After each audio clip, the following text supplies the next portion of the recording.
like, who takes the work? Well, I guess we just like both grab it at the same time and no one will let go. So we just have to do it together. There's a... Would this be the perfect time for the internet to cut out? Yeah, totally. Yeah. But maybe, no, I think so that if one of us starts screaming, that would be the perfect time. It's time for Gavin Doodle. Hello, everybody. My camera is wiggling. Whoa, look at that effect. Tonight, I should have switched this curtain tonight into a red velvet curtain as a tribute to David Lynch, who we lost today, who we my wife and I are big fans of. Sorry, it started out with a bummer. Oof. But we got a gold curtain instead. That's back here. So tonight we are going to have on not one, which is normal, but we're going to have two guests on. We're going to have Dan Abdo and Jason Patterson. You may know them from the BARB the Barbarian books. It's a graphic novel, kidlit, friendly book, sort of middle grade. They also are known for their Blueberry and Pancakes series. That again, sort of young comic-oriented work. Really cute stuff. And then they also do picture books as well. So Dan and I went to school. Actually, I guess I was in school with both of them back in the day. But Dan lived above me in an apartment. For anybody that wants to go visit 377 Benefit Street in Providence, that was the old stomping grounds.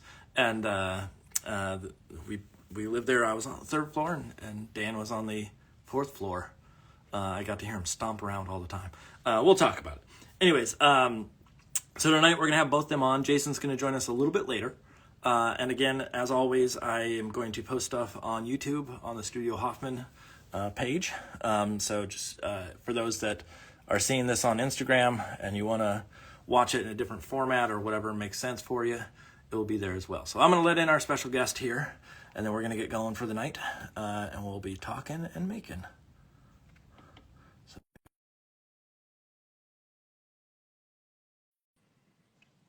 Give it a second here.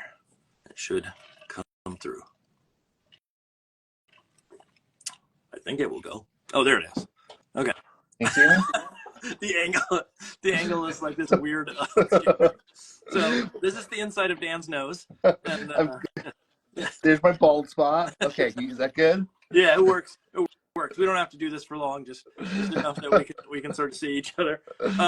So we for anybody that doesn't know, we already talked like just minutes ago, and so I'm going to say this anyways. But thank you for joining us tonight and being here to chat and converse and to draw and make. We are fans of you in this house. We are fans of you, I guess, in regular life too, because we know each other outside of just Kidlit. But it's a pleasure to have you on. And what I normally ask people to do, and we can do the same thing to Jason when he shows up, but can you give everybody a little background of who you are and what you do? Yeah, totally. Yeah, and thank you for having me. I'm so excited, and yeah, huge fans of your work and huge fans of the show, and yeah, very pumped. Yeah, so my name is Dan Abdo, and I am one half of like the Dan and Jason like creative team, and we primarily make graphic novels, but also do some animation work. Like we have a series called BARB the Last Berserker, which the fourth book in the series is coming out this year, and then we have another series called Blueberry and Pancakes, which the sixth book just came out last year. So yeah, we're just like busy making books, making comics and graphic novels, and yeah. BARB was first, right? BARB was first. Yeah, BARB came out first. But then for a long time, for like, I don't know, solid like 3 years, we were kind of working on them at the same time. And it was like back, alternating back and forth. But somehow the Blueberry and Pancakes like surpassed the number of BARB books. Yeah, we were kind of doing two Blueberry and Pancake books kind of a year for a little while. It was like not super regular, but it was like, yeah, they were coming out fast and furious. No, it's one of those, like, I don't even, to be honest, I don't understand how people can do graphic novels and I know that I'll ask questions about that. I just don't have the stay with itness Yeah. to like continue, and then to do a series, which means not only are you drawing like hundreds and hundreds of the same characters, but then you gotta do it again and again and again. And so I'm thoroughly impressed. But this is going to be interesting because I think you're the first guest that we've had on who has a partner in crime in this way, and sort of the division of labor. I want to get into sort of like, how do you manage that? How do you manage, like, even if you don't, I don't want to hear numbers, but like contract wise, like how does that, how does that work out? Because there's all sorts of weird variables there for anybody that's it's probably boring talk, but it's stuff that interests me. Yeah, no, totally happy to chat about that stuff. I mean, I feel like in some ways it was like a little bit of the kid dream. Like when I was a kid, it was always like, we're gonna make comics together. Like we're gonna do this thing together. Yeah. And like Jason and I kind of just like actually just kept on doing it. But no, totally happy to talk about all that stuff, get into the nitty gritty. So a couple of things before I forget. I also wanted to talk, or I wanted to relay just the standard stuff that I say up top for everybody. If the internet goes out, we'll jump back on as quickly as possible. Who knows? It's our internet. Some days it's beautiful, and some days it's awful. As well, if you need to jump off at any point, I know that you said you had a sort of a hard out probably at a certain point, and so don't hesitate. Just say, "Hey, I gotta go," and then just leave me with Jason for the rest. Oh man, I'll manage. I'll keep him reined in. He's good company. Yeah. I heard he's really like. Do we really want to let him in later? And so, but the other thing I was gonna say is, I know what you're working with tonight, material wise, but just for those that are out there, just so that they know, can you relay, like, I know it's digital. Yep. Is it Cintiq? Yeah. So I'm working on a Cintiq in Photoshop. Okay. And I thought Jason and I are working on this new project called Flea Force 5, which is about a group of bugs that help other bugs in trouble. So it's a kind of another like early reader preschool idea. Yeah. And we had some we kind of just started roughing out the story. So I had some rough pages that are super rough, but I thought, maybe let's play around with these and start kind of. Are you in the like ideation phase, or are you in the like you already have the story mapped out and you're just doing final art at this point? We have a story that's like pretty well mapped out. It's probably like, I don't know, like a 60-page book. But it's like still early, so it's like things are changing and evolving. So we're still open to but we actually just went through this thing where we're like, oh, let's actually maybe redesign these, like some of these characters and kind of take a slightly different look at it. So I'm kind of psyched to take some of this stuff that we were working on a couple weeks ago and bring some new ideas to it as well. Cool. No, that's great. I know that you had mentioned something about Grimm's fairy tales, so I might end up doing I was thinking like every illustration school has a like Little Red Riding Hood. You always see that come out of the portfolios. Yeah. Because it's iconic. Sure. But I was like, I can't do that one. But I also really love, like, I've been drawing these characters a certain way, and I want to do Hansel and Gretel. Oh, nice. And just the little lederhosen and what. And so I'm aiming towards that. I know it's not bugs, but it will give us something. I have a little sketch here in the background of something to work with tonight. But so why don't we switch to our downshoots and we can just start chatting away. And for anybody that's watching, if you have questions, just pop them in the comments. I'll put in a thing right now that just says ask us anything. And I'll try to keep on top of that. And then when Jason comes in, we can ask questions if people need them re-asked, or if there's something you want to hit Jason with specifically, we can nail that down, and we can save all the tough questions for when he comes in. Well, maybe Jason will work on a Hansel and Gretel thing too, because we've been doing some of that too. Let's save all the politics questions for Jason.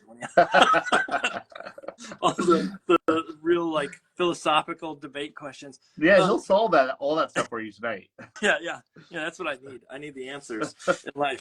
So why don't we switch to our downshoots, and then we can just start chatting away. And I'll watch again. I have a feed here that I can watch to make sure things are set up right. But I have a feeling it will be.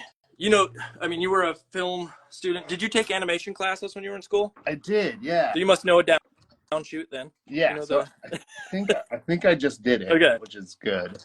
I mean, I can see screen. And then you can also pinch to the Instagram and make it a little bit more zoomed out if you need. But it looks like right now it looks pretty good.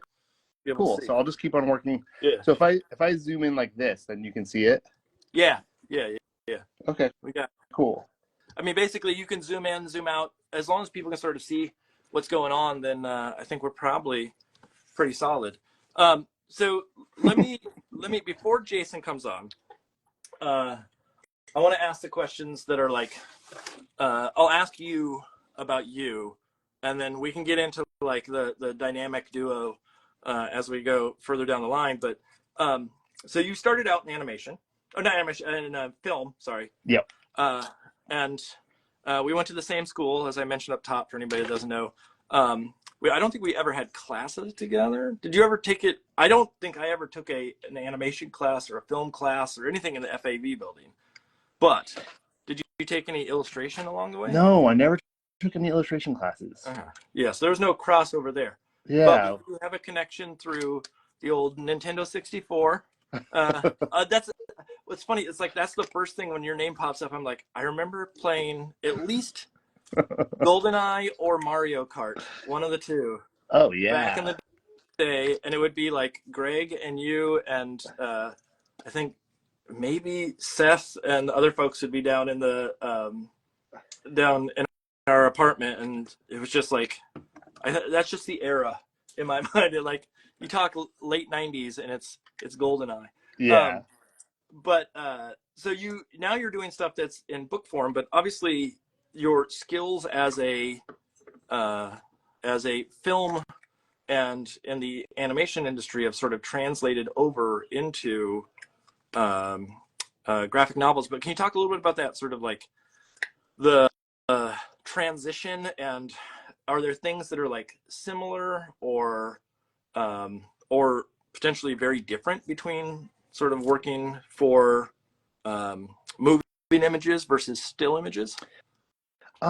Yeah, totally. Absolutely. So, I mean, in terms of the stuff that's similar, I mean, I guess I would say first and foremost, I kind of consider myself like, it sounds pretentious maybe, but like a storyteller. Like that's really what I'm interested is in storytelling.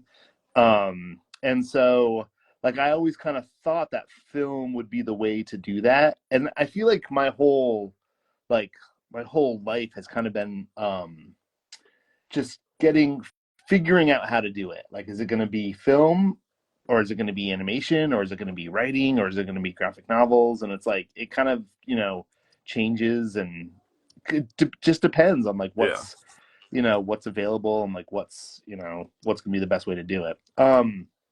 So so it's like, in terms of animation and graphic novels, like obviously there's kind of like this sequential art, like storyboarding thing that's a crossover. That's a crossover. But I don't know, there's like some things about graphic novels where I'm like, you kind of just get to draw all the best parts. It's like in animation, like you're spending so much time like drawing all this stuff that to me always just felt like it was just like work. It's just like, it's almost like labor, you know what I mean? It's like you're just, and some people are like so good at it. Like I was really like the actual animating was never my favorite part. Like I was more interested in the acting and the storytelling and all that stuff. Yeah. So I kind of feel like in graphic novels, it's like you kind of just get to jump right to the good stuff, which I really love. Yeah, you're essentially doing keyframes. That's the way I tell students who are going through that, sort of like trying to decide between the two, and saying like, is it do you really want to do the in-betweens? Which time they go, no. Like, okay, well maybe there's a different format. And does that come into consideration on, I mean, obviously like working on starting the BARB book, you mentioned the idea of like, well, maybe this one's a graphic novel. Was that something that this is going to be a long-winded question. Was that a decision that you make based on the content, or like, in other words, like, was that something that you originally said, hey, this is going to be film, or this is going to be animation, and then realized that graphic novel made more sense for the project? Or was it more of just we want to work on a graphic novel and we'll use this project as the catapult for that. Yeah. So basically, what was going on is that Jason and I were working in animation, and we were pitching lots of ideas for animated projects like shows and short films and stuff like that. And we knew that we wanted to do this fantasy project. Okay. Like this was kind of like real early days, like we knew we wanted a female protagonist. We knew we wanted to do like a fantasy, like swords and sorceries type story. And so we were kind of started to like, brainstorm ideas, and we were like, let's do a book. Like, let's turn this into a graphic novel so we can do beginning, middle, and end. We can do the whole thing, and we can have this thing that we can show people too. Like when it's done, it's like, instead of it being this pitch book that nobody actually gets to see, it'll be this like finished thing that you can hold in your hand. Tangible. Yeah. Sort. So it's like, so definitely like the graphic novel-ness of it was like part of its initial conception, but it kind of always comes back down to that thing, which is like, we've got these stories we want to tell, Yeah. So whether they're going to be like, whether they're going to show up as graphic novels or as animated projects, or right now we're working on something that is going to be an illustrated novel. So it's like mostly writing with like illustrations on every page, which is like a whole new. That's like a whole nother new thing for us. I mean, I don't know about you, but I didn't. When I was going through school, I understood the idea of like sequential, and I understood the idea of telling a good story through image and things of the sort. But I did not envision that later in life I would try to write in any sort of capacity like that. Yeah. And I'm wondering, what school did you? I know. I want to say real quick. There's a person that asked a question I want to get back to. Someone chronically Onyx. I will get to your question in a minute. But that idea of, was the writing part something that you always kind of knew that you wanted to be part of, or was it that just happens to be part of the job of, writing a good story, whether it be for something that gets put on film or something that is, put on page? Yeah, so I was really, really late to figure out that I like writing. Like I definitely grew up like, just like not. I mean, that's like I always loved books and I always loved comics. Like my brother collected comics, and like, I mean, that was comic books and graphic novels were always part of my life. But like, I don't know. It just like, it seems like being a writer just wasn't something that I thought was like, that was like who I was. But yeah, like something happened. A big thing for me was this book called Invisible Ink by this author Brian McDonald. I don't know if you've ever heard of him. I've heard the title before, but maybe I'm getting it mixed up with something else. But it really cracked a lot open for me. And basically what it was like, it was the first time, and I'd read a bunch of books about writing, but this was the first book about writing where I was like, oh, he's explaining why the movies I love the movies I love. Like he kind of was like taking like, all these like kind of classic films and stories. Like he talks about all kinds of stuff, but he was kind of like explaining not just structure, but like why good stories are good, like why they stick with you. And like after that, like writing kind of became this thing that I love doing now. Like I love figuring out a story. And it's like in the way that Jason and I work is that we totally like, we are constantly flipping back and forth between writing and drawing.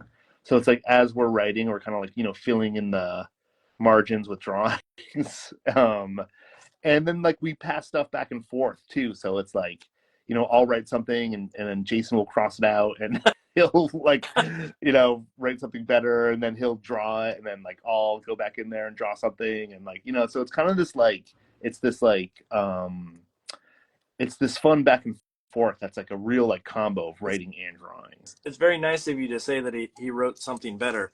I mean, he is not on right now, so you can say that you can take credit for it all, and he's just riding your coattails full time. Listen, it's not easy, it's not, it's like definitely sometimes like, we use Google Docs a lot. So it's like, we're like in one document going back and forth. And sometimes that document comes out and just like huge chunks are just strike throughs, it's just like all this stuff. then there's definitely a little bit of like, you're like, "Ugh," but then you have to like totally take a step back and be like, what's gonna serve this story, Yeah, you know? yeah. Like, I mean, that's good editing. Whether that's your partner in this or whether that's a editor, you look at that and you see those notes. And my initial reaction every time I get notes back is like, they don't get it. yeah, They just don't. And then all of a sudden, you know, you give it like 10 minutes, and you're like, okay, they're right. isn't that so funny? It's always like, oh, I always think like, oh, I did something like, yeah, there's something that I did that is preventing them from understanding it. Yeah. But sometimes they do understand it, and it's just, you know, it's like it could be better, or like it's like something about it isn't quite working. Or... Yeah. So let me get to this question because I know this person asked this a while back, and I want to make sure that I get to it. But this is a first of all, this is a looks like a high school student, and they went to the school that I teach at, which is fun, and they got in, which is congratulations to them right off the bat. But they said that they're also currently working on a graphic novel in school, and they said, are there any tips on graphic novels for someone who's sort of starting out, or someone who's, you know, I imagine that someone in high school nowadays, and I could be wrong, chronically onyx, but the amount of comics that are available nowadays is very different probably than what you and I grew up with, Dan, or you know, the access to the worldly amount of comics that are out there because of the internet and things of the sort. But now that you've been doing this for a while, are there tips that you could say to someone who is interested in tackling something that is a larger project, like a graphic novel, whether it be independently or with a partner? Yeah, so just like general tips for starting a graphic novel project. Like, when you start a project, let's maybe not general tips, but let's go back to like when you start a project, and you have an idea. Is there a method to the madness that gets that idea moving, so it's not just stuck in your head? Or yeah, totally. You know, totally. there must be some structure that you go through. Yeah, totally. I can totally kind of explain like the Dan and Jason way. And it's also like not 100% the same every time. Like I feel like there's like every time you do it, there's always like kind of new ways. Oh wait, Jason's here. Can you bring Jason in? Yeah, we can let Jason in. Give me 1 second. I have it written down. So did I miss the? It should be Funny Draw Guy. Let me ask if he's. I'll invite him this way. Let's see. I'll invite him separately. Funny Draw. I got someone else. Funny Draw Guy. Let me see. Oh, it's not taking it. You know what? Hold on 1 second. So if Jason is on right now, if Jason will push on the little button at the bottom that I believe is a little camera with a plus sign. At least that's what it is on mine. And that is a request to join. And that might be the fastest way to get you in. Okay, I'm going to let him know that too. Okay. I'm painting and watching. I have to look at my phone as we do this, but I'm sure he's going to come in and like contradict everything you just said. Totally. Okay, but I'll try to answer that question. So the way that we are kind of working right now is what we do is we'll write.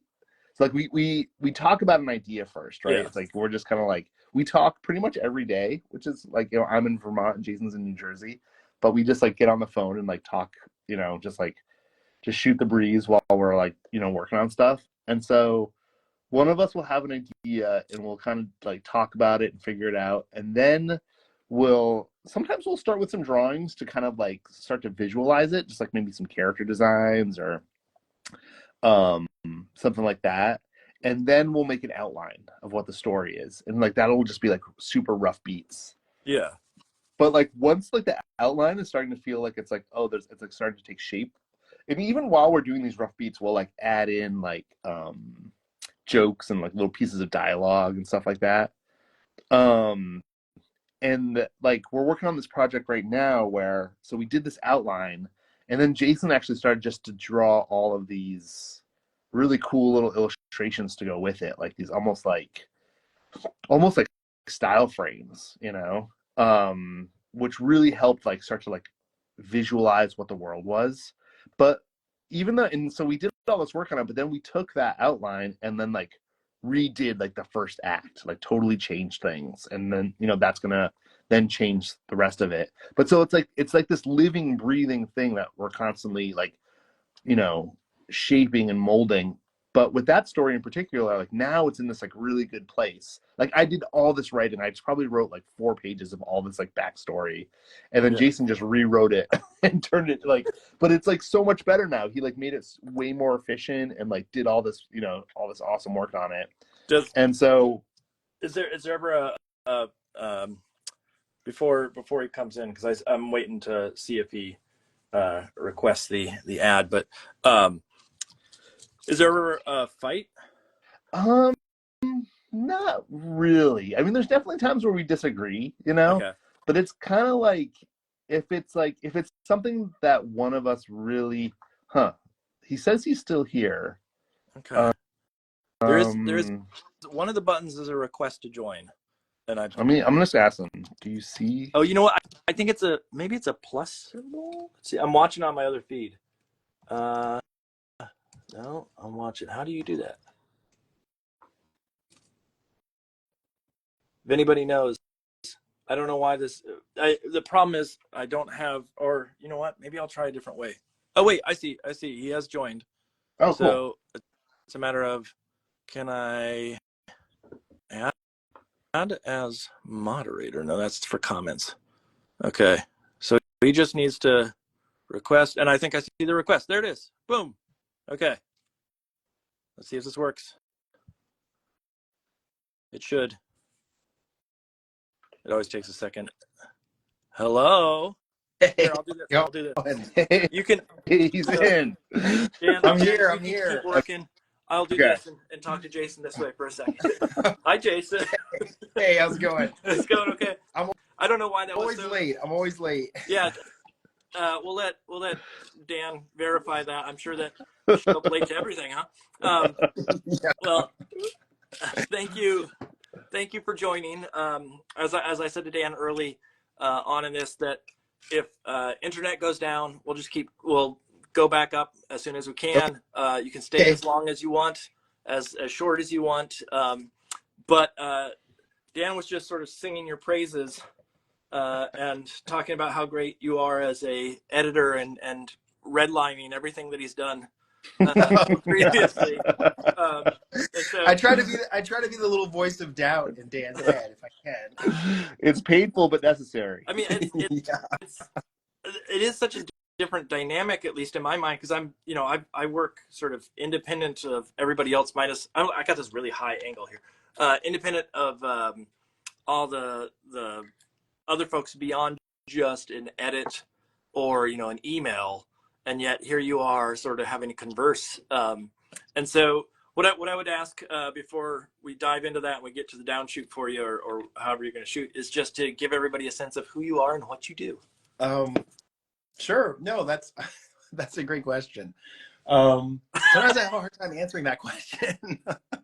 But no, thank you so much for having me and Dan. Yeah. This is super, super cool, super fun, special part of our week. Yeah, so my name's Jason, and I grew up in Montpelier, Vermont, right where Dan's drawing currently. And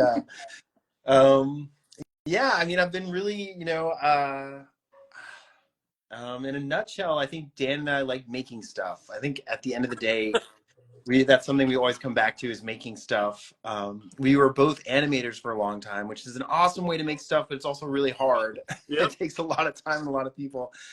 And I think Dan and I always loved comics, but we kind of we found ourselves back in comics, and we're actually making them, which is amazing. It's like every morning I wake up, I have to pinch myself, because getting to tell stories is amazing. It's so cool, and getting to draw them and give them voice and all that stuff is just it's such a trip. It's so cool. It's so much fun. Well, I didn't know. Like you were an FAB, correct? Yep. Yeah. RISD. Yeah, and so I didn't realize that. I don't know why I didn't catch this, but that you were there at the same time. You're just a year ahead of me, and so you okay. probably you were probably there with quite a few folks that crossed similar paths. I was also, we probably did not connect much because I was straight edge vegan, and I was I hid in my room most of the time working, so I didn't get out. Partially because of that straight edge vegan part, and so it's funny to hear sort of the stories of how you know each other previously and then went through school and now you're still hanging out together and or not in the same location but still connected, and I'm sure that there's plenty of crazy stories that are tied to all of that over time that probably show their ugly head in your editing process. And oh yeah, well, you want to change that? I'm going to tell them about what you did in 1997. Remember that? Luckily, Dan and I have so much history together that we've totally lost count of who's been right more and who's been wrong more. That it's like it's such a huge number at this point. It's like no one can keep track of it. So why don't we? I've probably been wrong more for sure. Why don't we do this? Why don't we get you into the downshoot, or however you're gonna document tonight, and then we can just keep chatting and relaying content for folks. So what I'll do is I have a feed here where I can sort of see a delayed version, but if you want to set up camera, okay, as long as you got the screen facing you on your phone and the back camera facing the content, then we should be good. Okay, as long as you keep it vertical. So the camera on the phone should be facing down. Is that better, or just like this? Are you working on Cintiq or something? I was just gonna, you know what? I was just gonna do pencil and paper. I was gonna keep it super low key. Okay, yeah, no, good. Then it's just a downshoot, and I just keep the screen facing up. Okay, cool. Yeah, this is my first time, but yeah, no worries, no worries. There's some joke in there that I could do, but I'm not gonna do it. Be gentle. Yeah, this is kids watch this. So as you set up, I'm gonna watch the feed and sort of get us going. But so now that both of you are on, what do you hate about each other?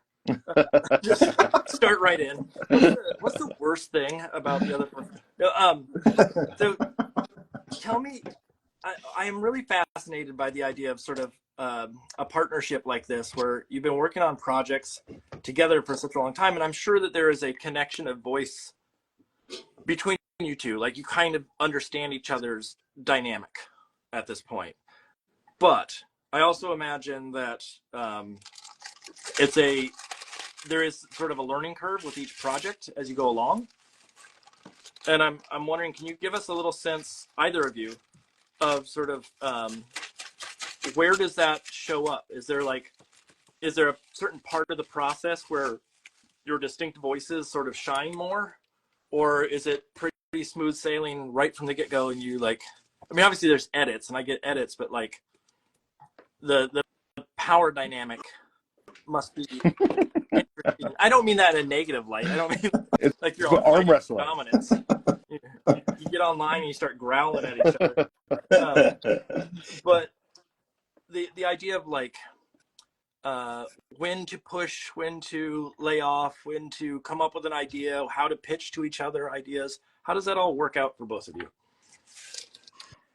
Do you want to take this one, Jason, or do you want me to take this one? Yeah, sure. Do you want to take it? And I'll interrupt and edit you, and maybe we'll just kind of like act out. Yeah, yeah, that's healthy.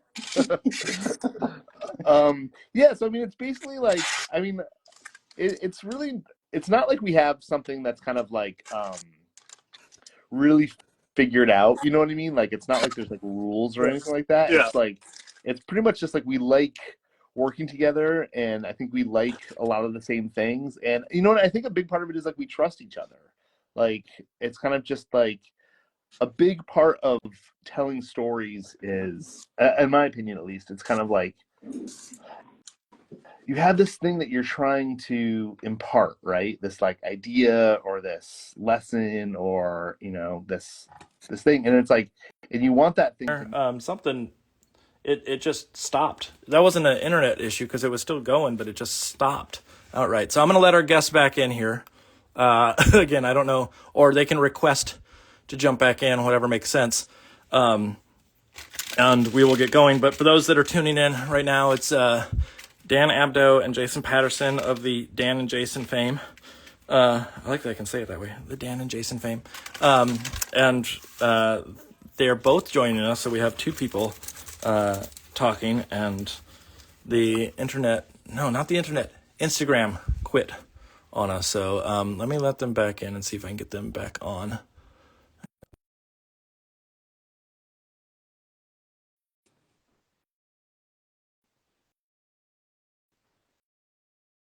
It didn't like whatever the conversation was. Okay, hold on. Let me flip this. We got one of you back. I don't know what happened. I think like, go ahead. I think if I start getting too pretentious, it's just gonna stop. It wasn't even like a most of the time that's an internet thing, but the internet was fine. It literally just quit. Like Instagram gave up. It's just like enough. Yeah. Spare us, please. Yeah, we've heard from you enough for the night, and we can't take it anymore. And so if Jason is watching, if he wants to request in again, that'll make it easier. And we can just keep going. But yeah, it was just a strange buzz. I was like, someone's doing something to my phone. All right. Maybe it's just you and I tonight, and maybe it was just an issue. Like Jake? Yeah. Maybe that's it. Oh, I know what it is. It's the feed was coming in from New Jersey. Just trash talk New Jersey all night long. New Jersey can't do anything right. Yeah. They're in inferior New York. Oh, there we go. There's a request. Okay, give me 1 second. Let me. Oh wait, is that him too? Or is that your request? That was weird. Okay, we'll see.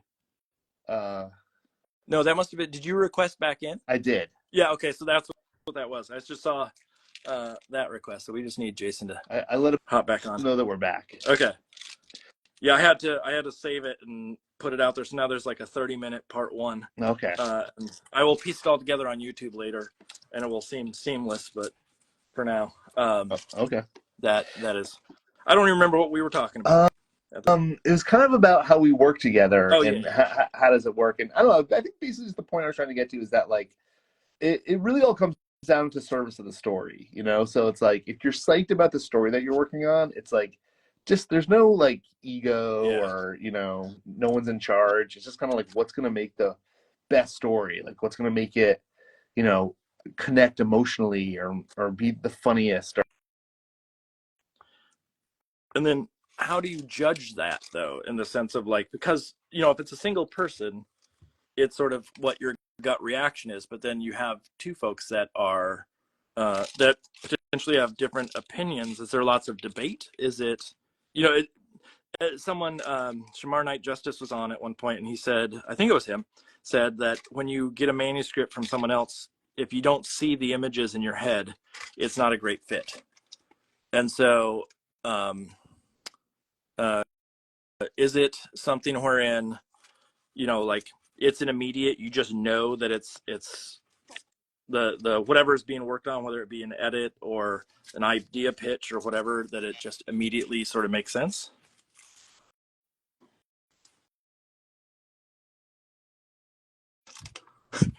Jason, is that you? Hey, wait, where am I? Okay, you're drawing, but what happened to Dan now? I don't know. Did it kick out Dan? Because I accepted a Dan and Jason account.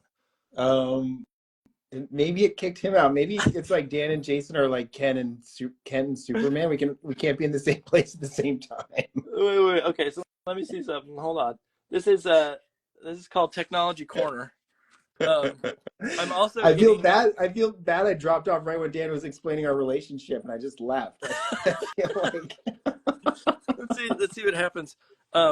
Does Dan have a separate account that he can join to if it really comes down to it? Yeah, I'm on my my personal account. He's on the Dan and Jason account, so he must have bounced out too. I have him on chat. Okay. Where did you live in RISD? Were you in the dorms? Well, I was in the dorms for the first year, but then or maybe the second year too. I don't remember. And then, do you remember where Dan lived on Benefit Street? Yeah. He was on the 4th floor of a building. Yeah, he had a sweet spot. That was a cool apartment. I was on the 3rd floor. So oh, no way. That's literally awesome. underneath him.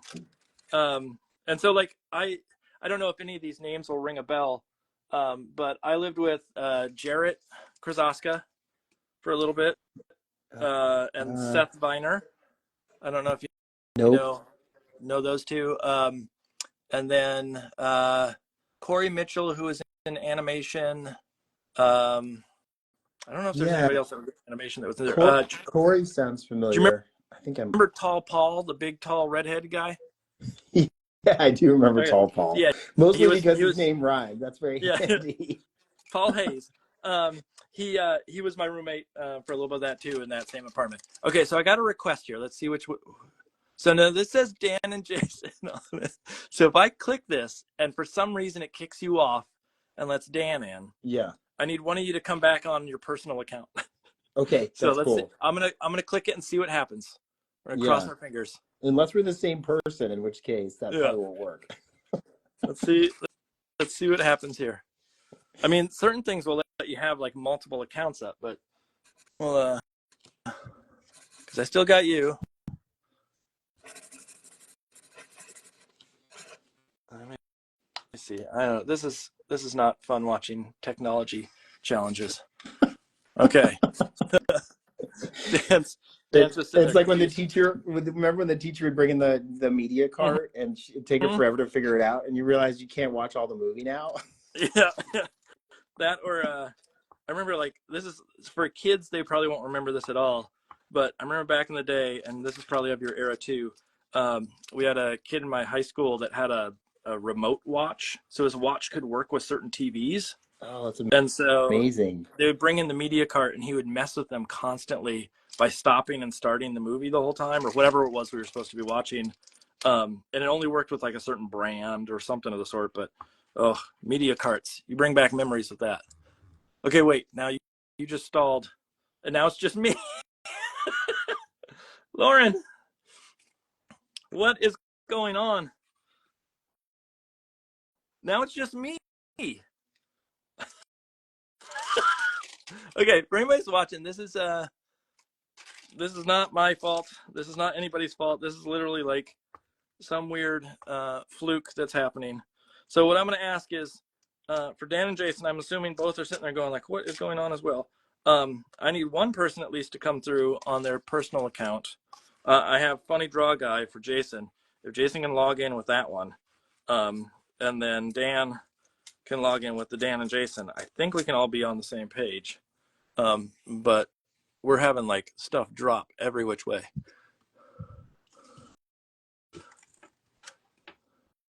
All right, I'm accepting someone in as a request. Okay. This time it's Dan. We're getting we're getting like 3 minutes with each of you, and then it drops, and then someone else. You know how I said that this worked really well before? It has. Not tonight. Not tonight. I think we just have to have shorter answers. Is the issue. Well, I also in the middle of that our internet dropped, which is adds a whole nother complexity to it. Okay, so we'll wait, and if Jason is watching, and I hope he is, if he can log in with his personal account and request, I think we should be good to go. I think it was that he was logging in with the Dan and Jason account. Really? Because I thought he said he was logging in with his Funny Draw Guy. No, he came through as the Dan and Jason account just before this, and so I think that may be part of the issue of it's trying to come in with the account twice. Okay. And so I'll text that to him too, just so he knows. Yeah. Bear Edwards, who's watching, just says worst episode ever. He's allowed to say that. There's other people that I wasn't allowed to say that, but I know he means it in a fun, sarcastic way. I can't necessarily argue. Yeah, it's going. Okay, here comes Jason. I think it's not the same account, and this should solve it. We will cross our fingers. Okay. Okay. Okay, so this was my fault. I was in Dan and Jason account too, and I didn't know I was. I'm sorry. See, now you wish you were solo at this point and you didn't have a partner. So, Oh my God, I'm okay, so sorry. I it's totally thought I was in. Anyway. it's totally fine. It's and I just said to Dan as well that my internet dropped in the middle of it while all that was going on too. So it's a technical mishap on every account. Okay, so I have a question. I have a question for both of you, and we'll have Jason start with the answer, and then Dan, you can have the rebuttal. When working with someone else on a project, and you're like you are pitching, you are sending stuff out on submission.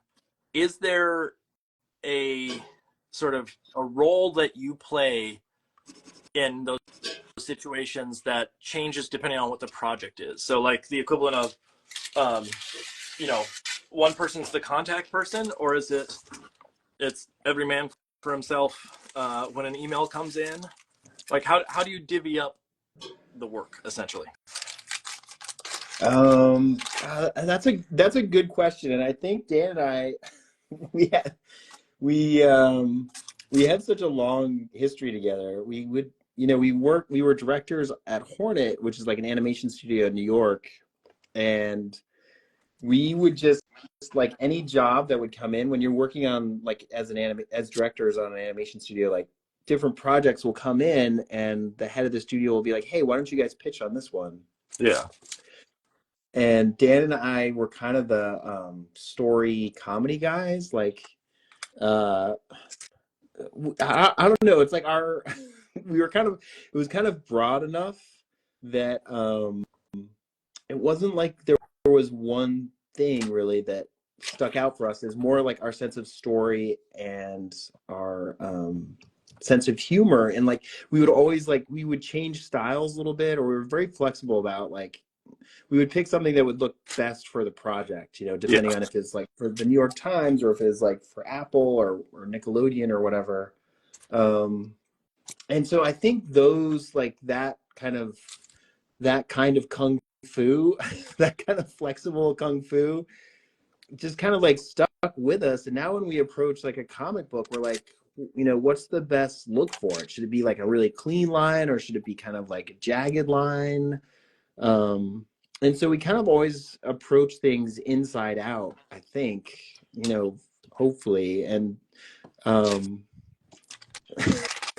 don't know, I feel like maybe I'm drifting away from the answer to this question. Like who takes the work? Well, I guess we just like both grab it at the same time and no one will let go. So we just have to do it together. Would this be the perfect time for the internet to cut out? Yeah, totally. Yeah. Especially no, I think if one of us starts screaming, that would be the perfect time. No, I think that's pretty accurate though. It's like I don't know, maybe things would be better if we were more like formal about stuff, but I think it is kind of just like, like today it's like we had some emails we had to get back to, and I was just like, you do this one and I'll do this one, and we just kind of like divvy it up, or it's like, we're working on several projects at once, and so it's like we kind of just ask each other like, what do you feel like working on? Do you feel like doing like drawings of bugs, or do you feel like working on like this emotional story about these two siblings who are like drifting apart? Yeah. Have you ever, this is time to, what's that? There's an internet thing right now that says like something about telling the truth, but we're not going to judge. Have you ever tricked the other person into doing a job that you didn't want to do? Well, definitely like this. I'll start with this one. It's like definitely this thing happens, especially when we're like in the middle of, like if you're like really like working on something for a long time and you get the fatigue, you can pass it. You can That's pass true. the football, Yeah. which is huge. Like it's so amazing to be like, hey, can you work on this for a little bit? Because then I don't know. It's like when you've been working on something, that kind of like that roller coaster of creative work where you're like, oh, this thing is amazing. This is gonna be the best thing ever, and then you're like, this is garbage. Yeah. It's like we should just throw it out. If someone else comes in and makes that awesome again, it's like all of a sudden there's all this new life in it, and like I don't know. I get super pumped on working on stuff that Jason passes back to me. Yeah, that makes sense. It's one of those things where like I always assume, and maybe this is just me assuming that there's some job that just you always hate no matter what it is. I know that I have certain parts of the process that I'm just like, this sucks. I don't ever want to do this part ever again. And you just kind of have to do it. Okay, but I've got one. You do? I've got one. It's Dan's really, really good at. He's totally got like next level X-Men powers at Photoshop, and it's like he's got like a different colored belt than me, and it's like when you're on the team and the coach is like, you know what, Jason, you can come out now. The game's really close, and we're scared we're gonna lose it. So you know what, you straighten out water bottles. Dan, why don't you get in there and score some goals? And Dan's like really he's really good at it's like getting it over the finish line at the end. I feel like I always kind of peter out towards the end of a project, but Dan can totally get it. Like he's really he makes stuff look professional. I feel like I get it to a certain level, and that's about as far as I can take it. But Dan's like a professional, which is awesome. Yeah, no, okay. Yeah, and I would totally say the same. It's like Jason. It's like I actually sometimes have a really hard time starting something. Like I feel like Jason has this amazing. I call it the like it's like the brain camera, where he can just like put a camera in like three-dimensional space and just draw it. You know, like it's but it's like I don't know. Like Jason's roughs are so good, and it is. It's like it's much easier for me to like jump into one of Jason's roughs and like start playing with it, and than it is just like starting from scratch sometimes. Yeah, sort of the metaphor I would think is like he gives you the ingredients, and then, or he puts the ingredients on the counter, and then it's your job to sort of mix after the fact. But getting those ingredients can be just as difficult as the actual process. That's a bad metaphor. No, totally. No, I think that's pretty accurate. Is that someone has to go grocery shopping, and then the other person just to make the cake. What we know, Dan and I love metaphors for how we work. One metaphor that sticks for us. I like the grocery one. I think that's really good too. It's almost like we both go to the grocery store though. One thing we always go back to is like the hiking metaphor. It's like we're hiking and we're trying to climb a mountain, and it's like I think it's important in any partnership that you're like, okay, we're definitely climbing this mountain and not that mountain. I think if you're trying to climb two mountains at once, it's not going to work. But we're like, okay, this is a comedy. This is about best friends. Like, this is who the bad guy is. These are the good. Like, we kind of like set up the world. And then it's like we're both explorers. We both put our hats on and we're both finding stuff. And so much of writing is going down blind alleys and making mistakes and turning around in circles. And it's such a labyrinth that the two of us kind of like, figuring it out together, like it makes it way more fun, especially like with comedy. I feel like comedy on your own, just, I don't know, but, and it's like, if one of us gets lost or stuck, the other one's like right there to pull you out. And it's suddenly, I don't know. It's great. I feel really fortunate. Yeah, me too. Well, I definitely feel lucky. Especially, I mean, you guys have known each other for, I don't even want to do the math, but for so long that the I don't mean it as an insult. Like, it's something. Yeah. It's like 75 years or something like that. Yeah, it's a long time.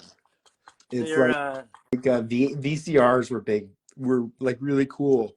Yeah, we were hanging out. That was a big technology. The day one of you had the hoop, the other one had the stick, and you learned to play together with hoop and stick. Yeah, totally. You have a hoop. You have a stick. No, just that idea of like the longevity already speaks to the dynamic of sort of understanding and latching on to the to each other's sort of sensibilities when it comes to making. Do either of you have kids? Yeah, we both do. So I have two twin daughters who are both 11 years old. Okay. The reason I ask in particular is just the idea of like my experience in Kidlit has been or was started because of sort of having kids and being around that kind of material, and sort of, you know, just literally having books in the house all the time. And now it's just become a mainstay. And I'm wondering, with this sort of partnership, if that was something that sort of made sense, or if there was a moment that it connected for both of you, and you both sort of, you know, looked at each other and winked and said, hey, we can do this. But at the same time, you've also been doing it for so long that, like, maybe it isn't about a moment, that it's, you know, more than that. I don't know. I don't know if that was a question. Yeah, well, no, I think I can speak to that a little bit. Like, I mean, definitely, like making stuff for kids, I think, is something that we always wanted to do and have been trying to do for, like, you know, pretty much our whole careers. But there was definitely a moment, and like sometimes I'll talk about this, like in school visits and stuff like that, like with BARB specifically, where I remember my girls were around like 5 or so when we started BARB, and we were living in Brooklyn, and there was kind of this like traveling with like little kids in the city, like on the subway or like in museums and stuff like that. Like, you were constantly telling them to calm down.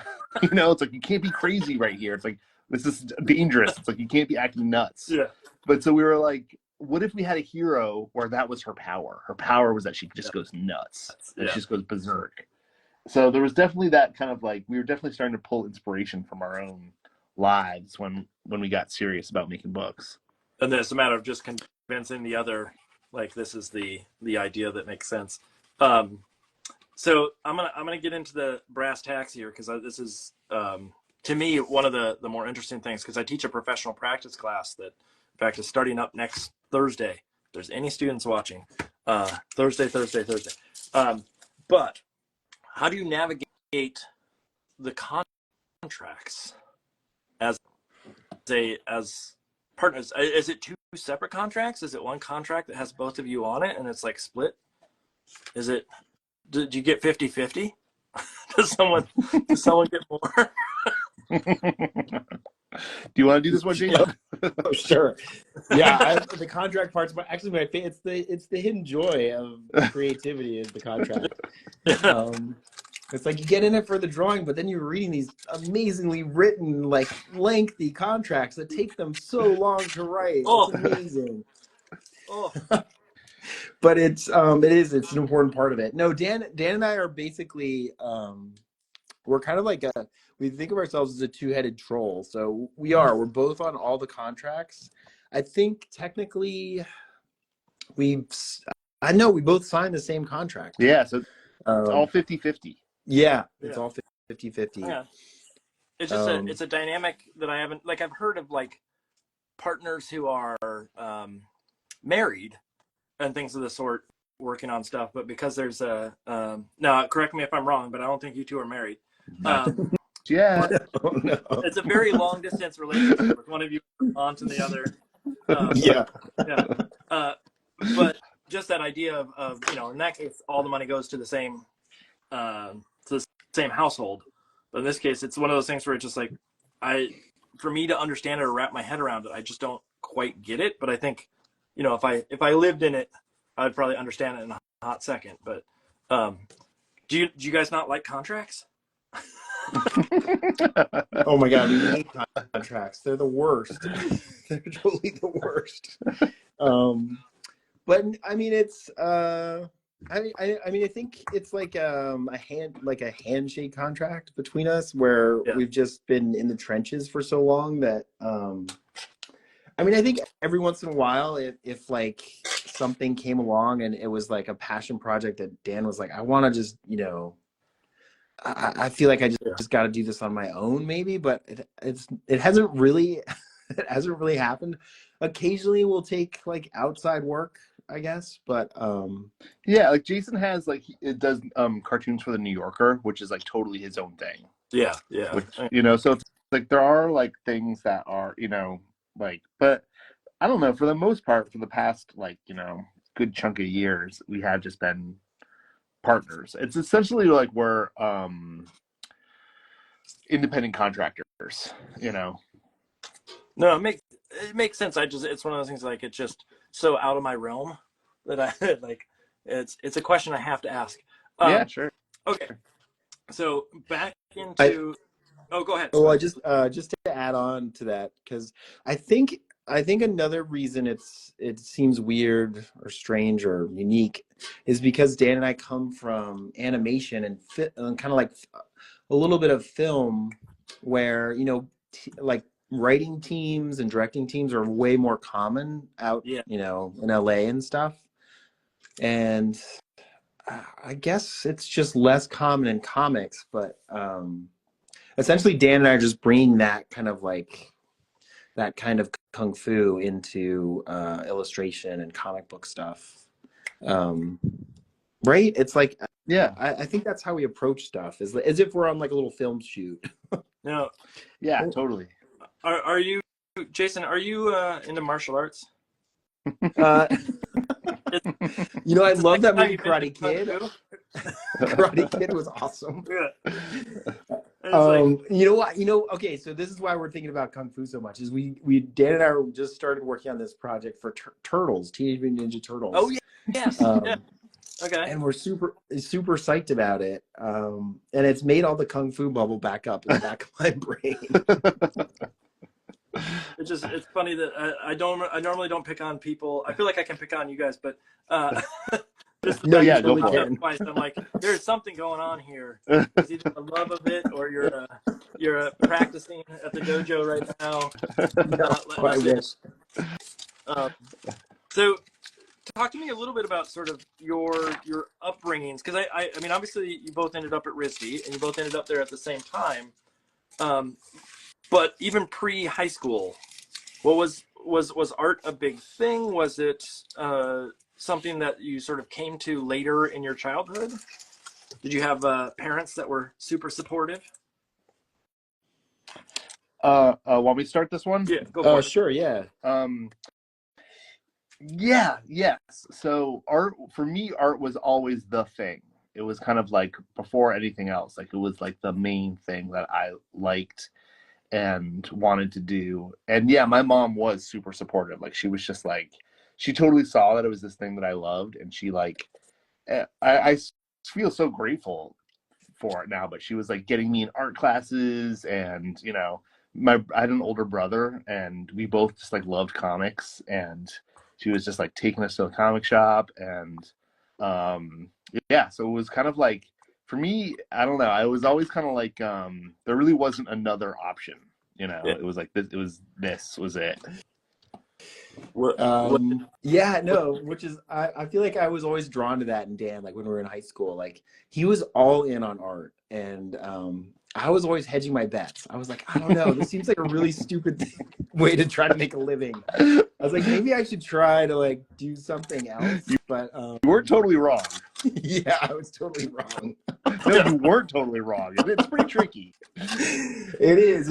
It's like a weird. It's like going back to the labyrinth idea. It's like the arts. It's not like a straight line. Like I definitely have friends who are in medical school, and it's just like, it's like one box. You check one box, you move on to the next level. It's like a video game or something. And Yeah.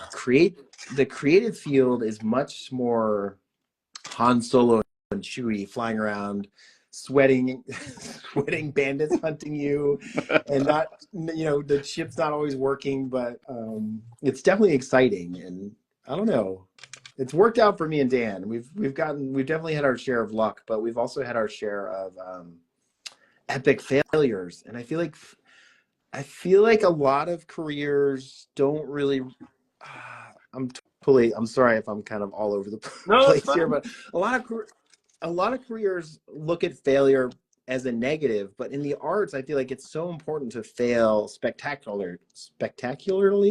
Yeah. That's a good place not to know how to pronounce the word, but it's like failure is like as in you that learn from that. Yeah. Yeah, exactly. That sentence is a great example of failing spectacularly. I still don't know if you got it right, but we'll Closer. I mean, looking at it in the sense of the failure, because I think that's something that we actually developed a class at the school that I teach at that was called Design, Fail, Repeat. And it was actually like a 3D printing class, sort of a design, industrial design sort of course. But the idea was that we had so many students that were afraid to fail and make mistakes on a regular basis. And I'm wondering, like, can you speak a little bit of that to that here? And like, are there projects that you look back and you go like, oh, this was a failure, but this is how I gained from it? And can you relay some of the, like, maybe some of how that influences you today? Like, are there failures you look back and you go like, this was the moment that, you know, helped me get to this point that I'm at today, kind of situation? Yeah, no, I mean, want me to tell the Spaceship Jeffrey story? Ooh, that's a good one. Yeah, tell that one. That's a good failure story. Yeah, no, failure, I mean, I think that's awesome that you're teaching that, because I feel like at RISD, just to flashback, like, I feel like failure was so frowned on. Like, I feel like there was a lot of tension not to screw up, not to make something really stupid and bad. And I think, When you're playing that blocks your creativity to take things so seriously all the time. But so Dan and I developed this show called Spaceship Jeffrey, which is, if anyone's seen Inside Out, it's a lot like that, except it's a robot instead of magic. So it's like Dan and I love Star Trek, so it's like this tiny crew inside this kid who's actually a spaceship. And we were super excited about it. We made like a little animation test, and then we pitched it at Nickelodeon, and we went up in the elevator, had the meeting, and the woman looked at it, and she was a high up executive, and she just looked at us and she's like, "Do you even watch what's on our show?" She was like, "This is not something we would make." She's like, so I guess, I mean, that was an example of a spectacular failure, in that nothing really came of Spaceship Jeffrey, but that it showed us that we could make something, that we could get someone's attention. And then the really important piece that we were missing, we discovered the hard way, which was like, you always need to know what your audience is, you know, who you're kind of bringing your ideas to, which was like that's the very end of the journey for us, but that's something you should consider much earlier than in the room with the executive. You're walking the TLC going, "Hey, we got an idea for a show." Yeah, totally. That was the worst. I was trying to think of like the worst channel to go to with that, and that probably wasn't as good as something else that's out there. But the History Channel. Yeah, it's like going to Disney Studios and being like, "We've got this thing about rats. It's a bunch of rats," and although I guess Ratatouille kind of works, but whatever, something like that. Failing spectacularly. Yeah. Shoot, what was I gonna say? Oh, there was something related to that. Oh, I don't remember what it was. No, failure is such like, to me, the best parts of art at this point are not the things where I succeed 100%. It's the ones where I get over a hurdle. And I think that was something that I don't know if it was taught in classes that I had, because obviously we had different teachers and things of the sort as we went through, but I do think that something about the creativity aspect of art college made me start to think that, not everything has to be perfect in order to succeed. And over time, I've definitely gotten more and more interested in that sort of looking at those failures and saying, well, maybe I need to actually lean on them harder and make more mistakes and play more without really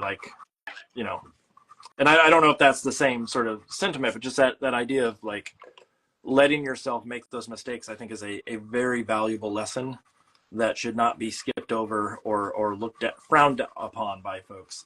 Are there any sort of things that, looking at the idea of failure, that you look now and you go, I wonder if there's the potential for it today, in a sense? If you were to pitch that today, do you think you could actually get it to the right person? Do you think it's still a good idea? Yeah, I think it was. I mean, it really worked in Inside Out. It was awesome. Those are great movies. If you just write it like that, yeah. No, I think it's I think, there was a couple yeah, definitely. I think there were some like solid ideas in that pitch, and I mean, we learned a couple of like big things from that one. Like one was like we kind of got laughed out of that office, but the executive was like, she was like, show me more stuff. Like I like your stuff. Show me what else you guys have. And then it was also this thing where we were like, let's make more things. Like we kind of got this big rejection, and the way that we responded to that was like, let's make more, you know? Yeah. And I feel like that has served us like our whole careers. You know, like when we were working in advertising, you're pitching on stuff, you know, sometimes you're pitching on, you know, several projects at once, like, you know, several projects a week, and there's so much rejection. It's so much like, you know, sometimes you're there just to be rejected. You're like a third choice that like it's part of the contract. Yeah. They needed 3 options. Something to compare the good stuff against. Yeah, totally. So it's like, I don't know. It's just like, I think, and you know, I don't remember anyone talking to us about that at school, but they definitely should, where it's just like, you gotta be okay with like, you know, people saying no, and sometimes people not liking your work, or people not understanding it, or also like, you know, maybe you didn't do as good of a job as you should have. Yeah. And like, how are you going to respond to that? Yeah, it's okay to it's okay to admit fault. Yeah, in some sense. totally. In all of that, and it's just an interesting dynamic of like, I feel like as artists get older, they understand that more, and they come to the idea in a different way than probably what they did in their youth. I mean, looking back at sort of, not necessarily to get into school in particular, but looking back at sort of your younger selves, do you think that you have changed dramatically? Not just like, obviously skills have gotten better, and your career is solid and all that kind of stuff, but would your younger self look at you now and go like, oh, that's not what I should have done, this is, you know, I didn't live up to my dreams kind of thing? Or are you living your dream from when you were young? I mean, that's a great. This is an end of life question. This is a Yeah. Do you know something that we don't know? Yeah. Is there an alien invasion that they told you about, no one else? Did you somehow get my test results? Yeah. Yeah. Surprise, your doctor's coming in. Let me invite them into this feed. Well, it's funny. I feel like part of it is getting older, and then the kid, you know, when you have kids, it's like this funny thing happens where it's not all about you anymore. And suddenly, like, once your kids, you're holding your little baby, and you're just like, nothing matters but this little person, you know? And it's like this really like almost religious or galactic or some just out of body experience that suddenly you're like, all the little things kind of melt away. And I feel like, you know, as a parent, but also as an artist, you want to make things that matter. You know, you want to make things that get people excited, and they can be silly and stupid, but if they get people excited, then that's super, super special. And it's like something Dan and I we did not get a lot of when we were in advertising, because there's no audience. You're making something that people are hoping will end soon so they can get back to that thing they really want to watch. And you don't get that sense that you're connecting with somebody. That was like something that we were really missing in our lives creatively. And you know, when we, like Dan mentioned earlier, when we do these school visits and stuff, and the kids are like reading your comics, and they're laughing, and they're asking these questions like, well, what happened to Barb's mom? Or like really specific questions. And you realize like these ideas are like taking root, and they're catching these kids' imaginations. And it's like, it feels really special. It feels like you're connecting in a really kind of like pure, awesome way that is like that's inherently part of art. That was something that we were kind of missing out on for a long time. It was like we're in a desert or something. Is there well, okay, let me I'm going to ask this question. This may be sort of tangential at this point, but I I mean, we all have these hopes and dreams as a kid to become whatever it may be. An artist is primarily, you know, most of the people on here, it's probably like, yeah, they want to be an artist from early on. But were there other things that sort of sparked your interest that you look back on and say, you know, either that was a dumb idea, why'd I ever consider that as a potential career, or things that you look back and go, I wonder how my creativity would sort of fare in that realm. Like, I don't know if you guys, you're both in the same age range, so I can, you may have done this too, but when I was in middle school, we had this stupid computer program that would ask you what you know, questions, and it would tell you what your career should be. Did that ring a bell? This is before AI, I guess. Yeah. I mean, mine told me to be a farmer. And Whoa. this is also in Minnesota, so that was probably like, you have the choice of a farmer or like a hockey player. And that's the two choices. It's like you entered your zip code and it just said farmer. Yeah. That was the only question. There was no question. Yeah. Your name and zip code. We have your answer. It's like, whoa. Yeah, exactly. You're like, wait, don't you want to know something else? They're like, no, we got it. 100%. Yeah, I think I can talk to that a little bit. Like, because when I was at school, like when I was at RISD, like I was studying film, and like I really, really thought that I would be making films my whole career. Like I would be like, you know, it was like, and when it was like the, you know, the late 90s too, so it was like that independent film boom, right? It was like, kind of felt like if you love films enough, then you can make them. And so there's definitely part of me that was always a little bit like sad that I wasn't, for a long time, that I wasn't making films. But it's like that went away when we started making books. It's like advertising, like I always thought advertising was going to be a way to make films, but it actually turned out that like making books is what I was looking for in making films. It's like telling stories that have a beginning, middle, and end. It's like what Jason was saying. It's like connecting with audiences. It's like, you know, caring about something that you want to communicate. Yeah. So it's like, I don't know. It's funny. It's like you never know how it's going to shake out, right? It's like, I kind of for a long time thought like, oh, it's over. Like that dream is dead. But it actually wasn't. It actually was going to materialize in a different way. It turned into something, something better that you didn't see from the beginning. Yeah. What about with was there, I mean, you both went to the same high school, right? I'm assuming? Yep. Okay.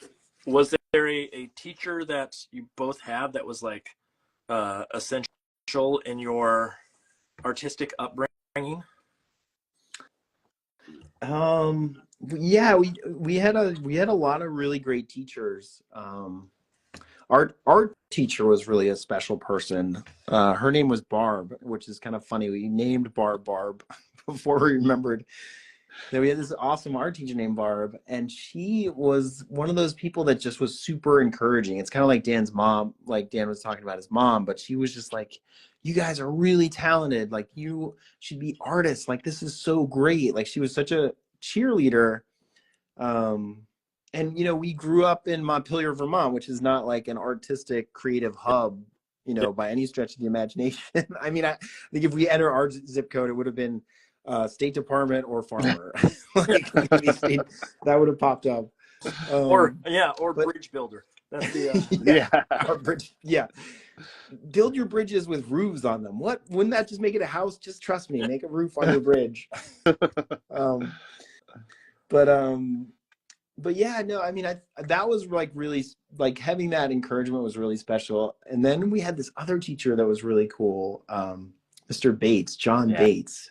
Yeah, he was great. He was really cool. He was like this quirky little English teacher, and he taught this special class that was like a science fiction fantasy class, which was like, kind of, it felt taboo. It felt like, wait, we get to have a class where we just read like cool sci-fi books? Like, this is amazing. And the only time we could meet was like before school. So you had to get there like 45 minutes before the bell rang, and we would meet in this little room, and it was like all these quirky kids, and we were all having like big serious discussions about you know, like Dune or all these like Ender's Game and yeah, Blade Ender's Runner Game. and Yeah, Do Androids Dream of totally. Electric Sheep?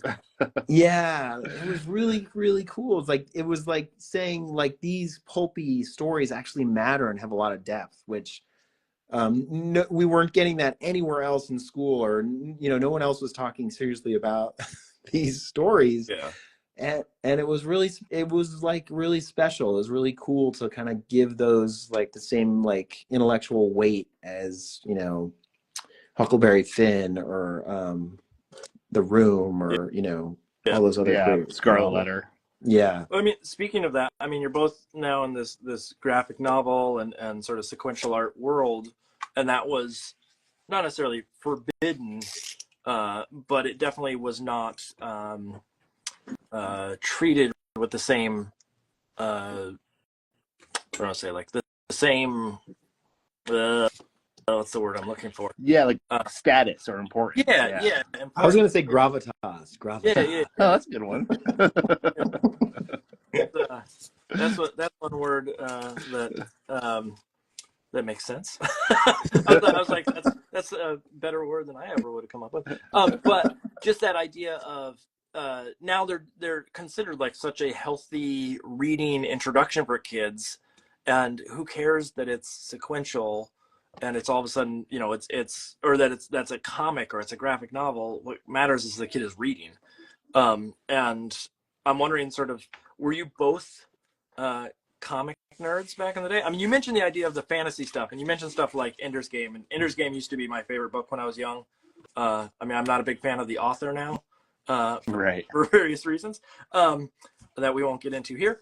But the idea of sort of the nerd culture. Were you comic shop nerds? Were you pushing your taped up frame glasses on your nose on a regular basis? I mean, I literally was. Like, I literally had like glasses on or tape on like every joint of my glasses. Dan had braces too. He was pretty Yeah. much like central casting Suspenders? for Did you have that. suspenders? Yeah. I had like Yeah. one of those hats with a propeller on it. Yeah. Um, No, Dan was a cool kid. He was totally a cool kid. I was definitely a dork, but no, comics were like there was this cool comic book shop that we would go to. It was like a big weekend treat. You'd go to, it was called Comics Outpost. yeah, it was great. It was like it was so fun, and yeah, definitely like I mean, it's been fun. Like the way that graphic novels have entered into the mainstream, I think, is so cool and exciting and awesome. And I know, you know, Jason and I, we do lots of school visits, and like a big part of that is like communicating with librarians and stuff like that. Yeah. And like, gosh, the librarians at like middle schools and elementary schools now are just like, they're so cool. Like it's so different from when we were kids.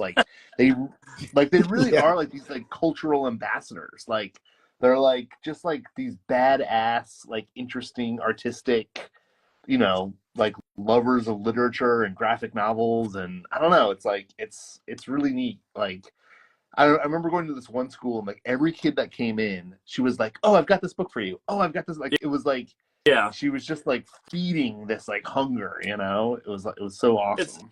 It's such I wonder. a great change. Yeah, I wonder how much I've questioned this quite thoroughly myself. I don't remember any teachers from when I was young being anywhere under the age of like 50, 60, somewhere in that range. And I'm sure that there was probably like 30-year-olds that were teaching us. But my perception of like, they were all old people. And then, and so like now I look back at it and I just go, you know, yeah, the librarians or the whatever. I was like, at the time I was like, who cares about librarians? Ugh. And I'm like, oh, of course they're wonderful. And my perception has changed, of course, because of the industry that we're in. But it is an interesting dynamic now, this like appreciation for and seeing the little, like as a parent, seeing the things that happen like that. I was at a book event that was in Maine at one point, and it was just the town librarian, and little kids would come by and just hug her. Yeah. Out with Yeah. a question, or just come up and she'd go like, I have a book for you, or like, how have you been? And that relationship is so important. But as a little kid, you're like, I don't want to, or at least in my opinion at the time, I was like, I don't care about the librarian in town.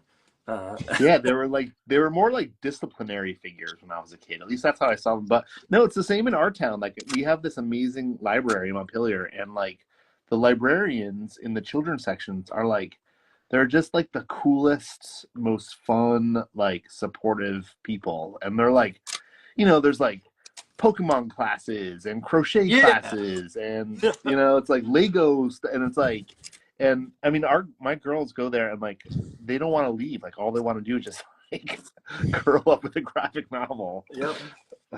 Do they all read your books, or are they ashamed by them now?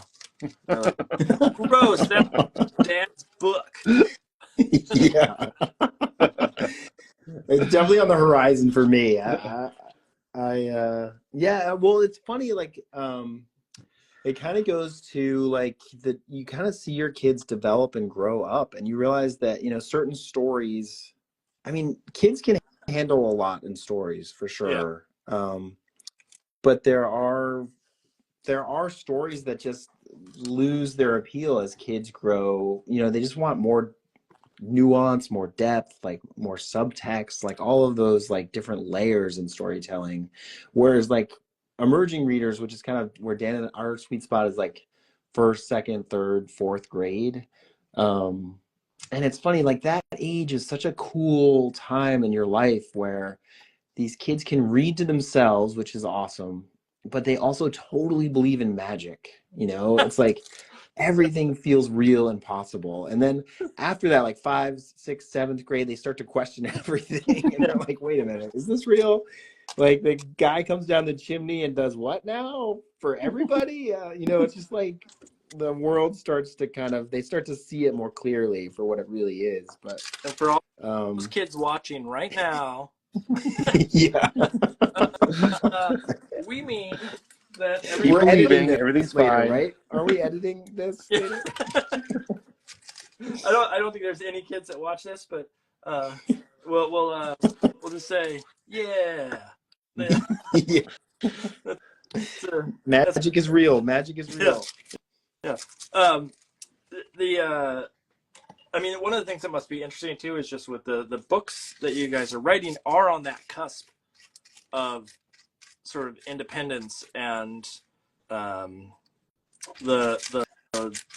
allowing a kid to sort of sit and read a story without oversight by the parent and without someone sort of like hovering over, making sure that they read every single word. And it must be interesting to sort of like even on the interactive side within school systems of sort of the less hand holding that happens. What age range? I don't even know. Like something like BARB, what age range is that directed at initially?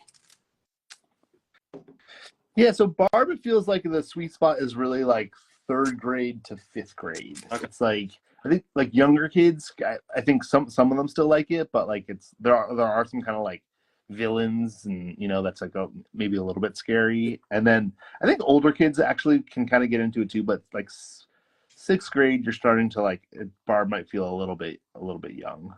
I don't know. My daughters are in 6th grade now, and they seem to still enjoy it. They still get into it. And then, Jason, what age are? Yeah, I've got my son is in 6th grade, and he loves comics. He's totally into drawing them. It's funny. He just started getting into Dungeons and Dragons, which has been really fun. It's like, it's really. His school has like a Friday after school like Dungeons and Dragons club, and he was leading me and my daughter is in 3rd grade. Okay. And we were she's an elf bard and I'm a dwarf fighter. And we just ran into some vampires, and we're in deep trouble right now because we don't have any magic weapons. For you? What's He's that? DMing it for you? Yeah, he's DMing it, which is such a great. It's so. I don't know. It's like I feel like Dungeons and Dragons. When Dan and I were kids, we're totally getting off topic from comics here, but No, that's when we were kids, like they were kind of like demified. yeah. Demified. They were considered, so negative and bad and all this stuff. And I was like, gosh, there's such a great. First, it shows kids how to, tell stories and create drama. There's a lot of acting, and then there's also like all the rules stuff. Is like a lot of reading and like organizing. I don't know. I was just like, this is such a great tool for learning and growing as a kid. I was just like, loving it. There was was it last year? I guess it was last year. Yeah, the seniors that I teach. A couple of them are big into D&D, and the last day of class, I do like a nice fun sort of event, and so I said that I would participate in a D&D campaign if they wanted. It was my first time doing it, and so I made a character, and the rule was they all had to draw the characters doing the things that were talked about. So we made an educational event, so it counted. But I was telling my son about it, and now my son is he does the same thing. He goes to the library for a D&D thing. The school has D&D, and he knows so much about it at this point. And I'm like, I don't think I ever had that kind of fandom when I was, or that I was not that fanatical about anything when I was younger. But he gets it, and I was saying to my wife, the one thing that I love about that's sort of in the same range as Kidlit is the one, it's not screen based. And two, it really develops the idea of imagination. And it sort of goes back to like in our youth, we didn't have iPads and we didn't have all these things that kids sort of rely on nowadays in a regular way, and sort of gets into that same realm of some sort, and also doesn't have the same negative connotation, I don't think, as it once did. It's great that it's lost that. Yeah, I mean, there's still like, my son admits it. He's a nerd at this point. So like, it's not the sports stars that are doing it, but it's not seen as a only nerds will do it. In fact, some of the kids that did it at my college were, I would consider, the popular kids. And they had a teacher group that was doing it, and I've only done one campaign, and so I don't know about what you're getting into now, but and I assume that BARB in particular sort of harnesses that same realm. Oh, I didn't intend a pun there, but that it sort of lives in that same ballpark though, of just letting kids into fantasy, and not everything has to have this beautiful moral. Sometimes it's about tough situations and about characters that are a little bit more rough around the edges. Yeah, totally. I mean, it's BARB definitely pulls a lot from just kind of the fantasy genre. You know what I mean? It's I don't know. It's there's D&D in it and fairy tale elements in it, but I don't know. It's kind of a little bit like Princess Bride. I don't know. I love that movie so much, but it was it's fantasy, but there's I don't know. It's more than that too. You know what I mean? It's it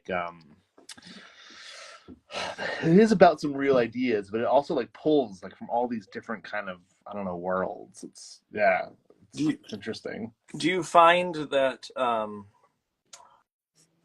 that you have had, obviously you've done picture books and you've done graphic novels. Do you find, now this is a question for either of you. I keep asking questions and not pinpoint it. This is my my inability to talk to two people at once, because I don't, and especially not being able to look face to face, so I can't direct it towards someone. Yeah. I just ask general questions. Yeah, no. We're getting this delay of I don't know, should I answer it? Should you answer it?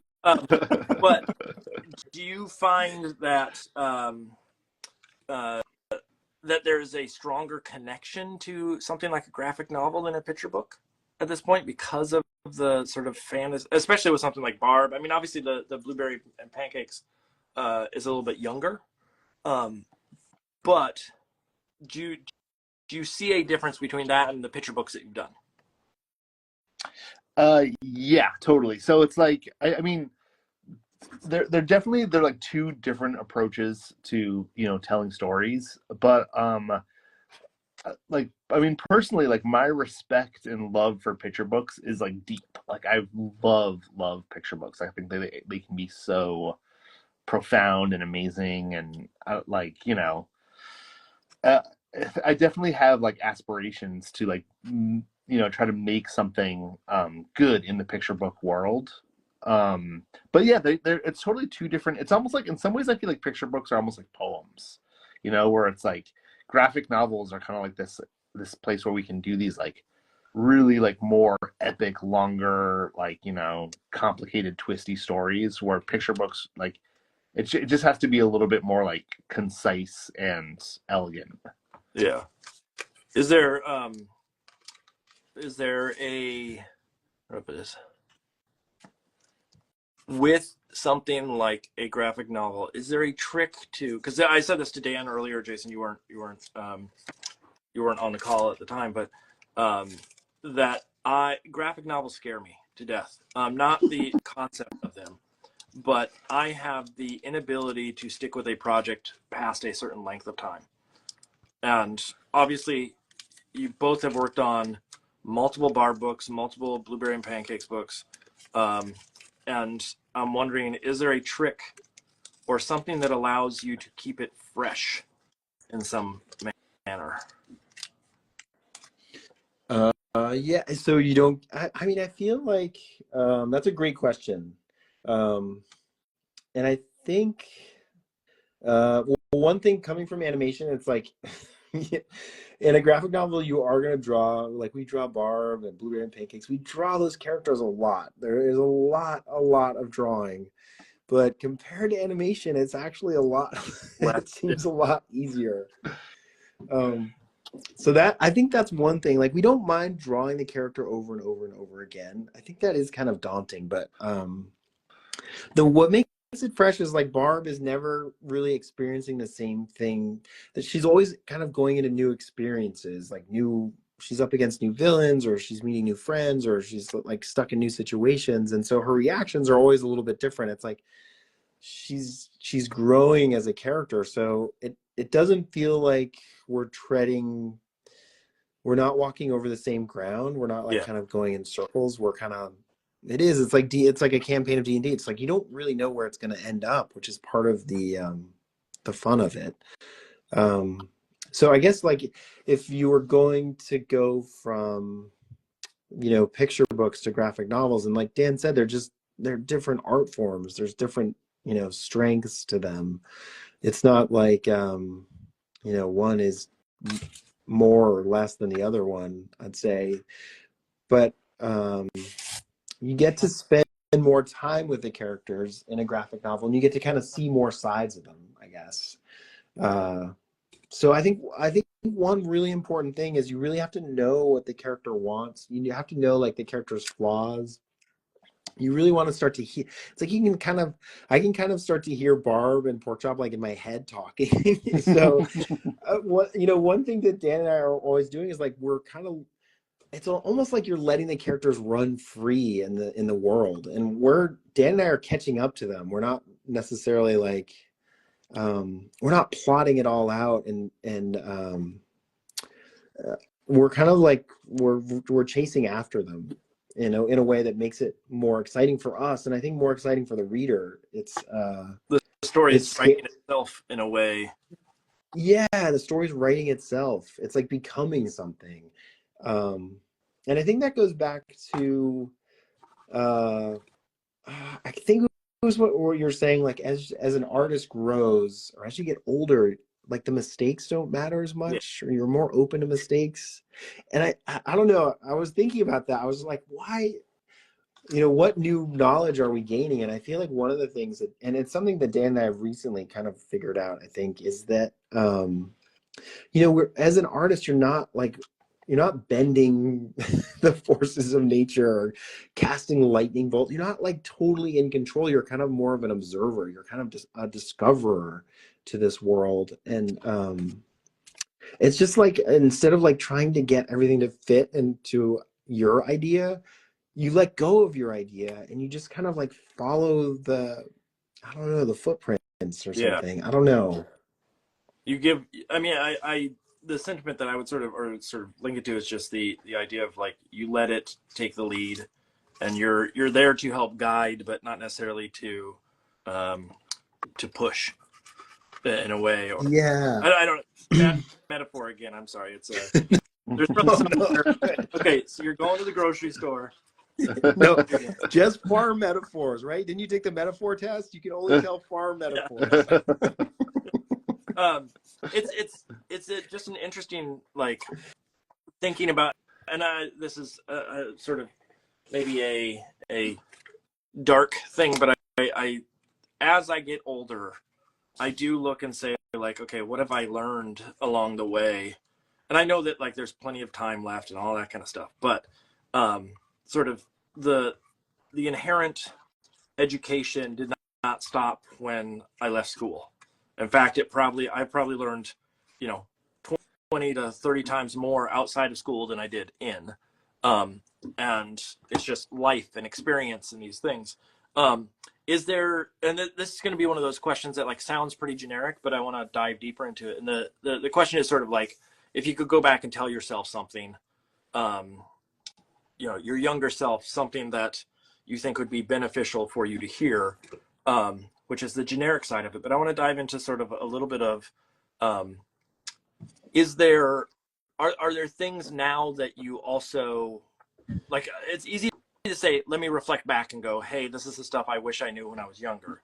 But are there things now that you look at that you go, there was just no way to tell you that, even like there's, it's has to be experienced in a way. Like I look back and I can say like time management, that's something I probably should have understood better and putting more effort in when I was younger.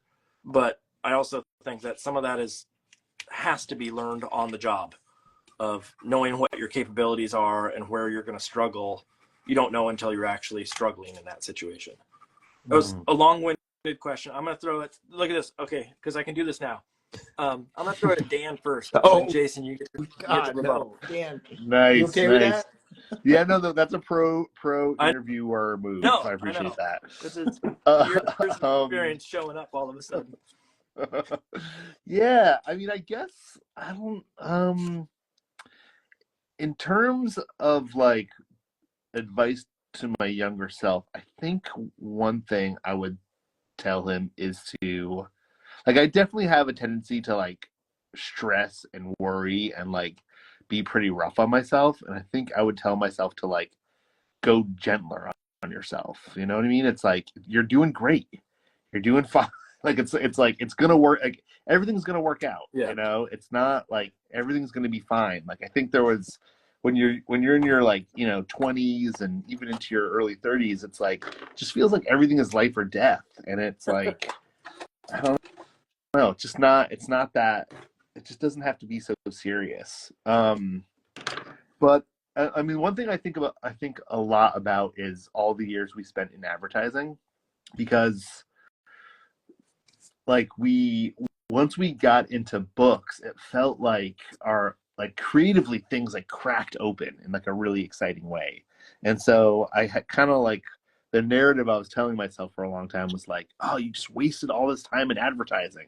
Like you were such an idiot. Like you should have left earlier and pursued this thing, But it was like, but at the same time, like I feel like I learned a lot, and it's like really like there were some really good things about those years in advertising, and I don't know. It's like I just don't know if there's that much benefit to like that kind of like second guessing things. It's like who knows where things would have ended up if we didn't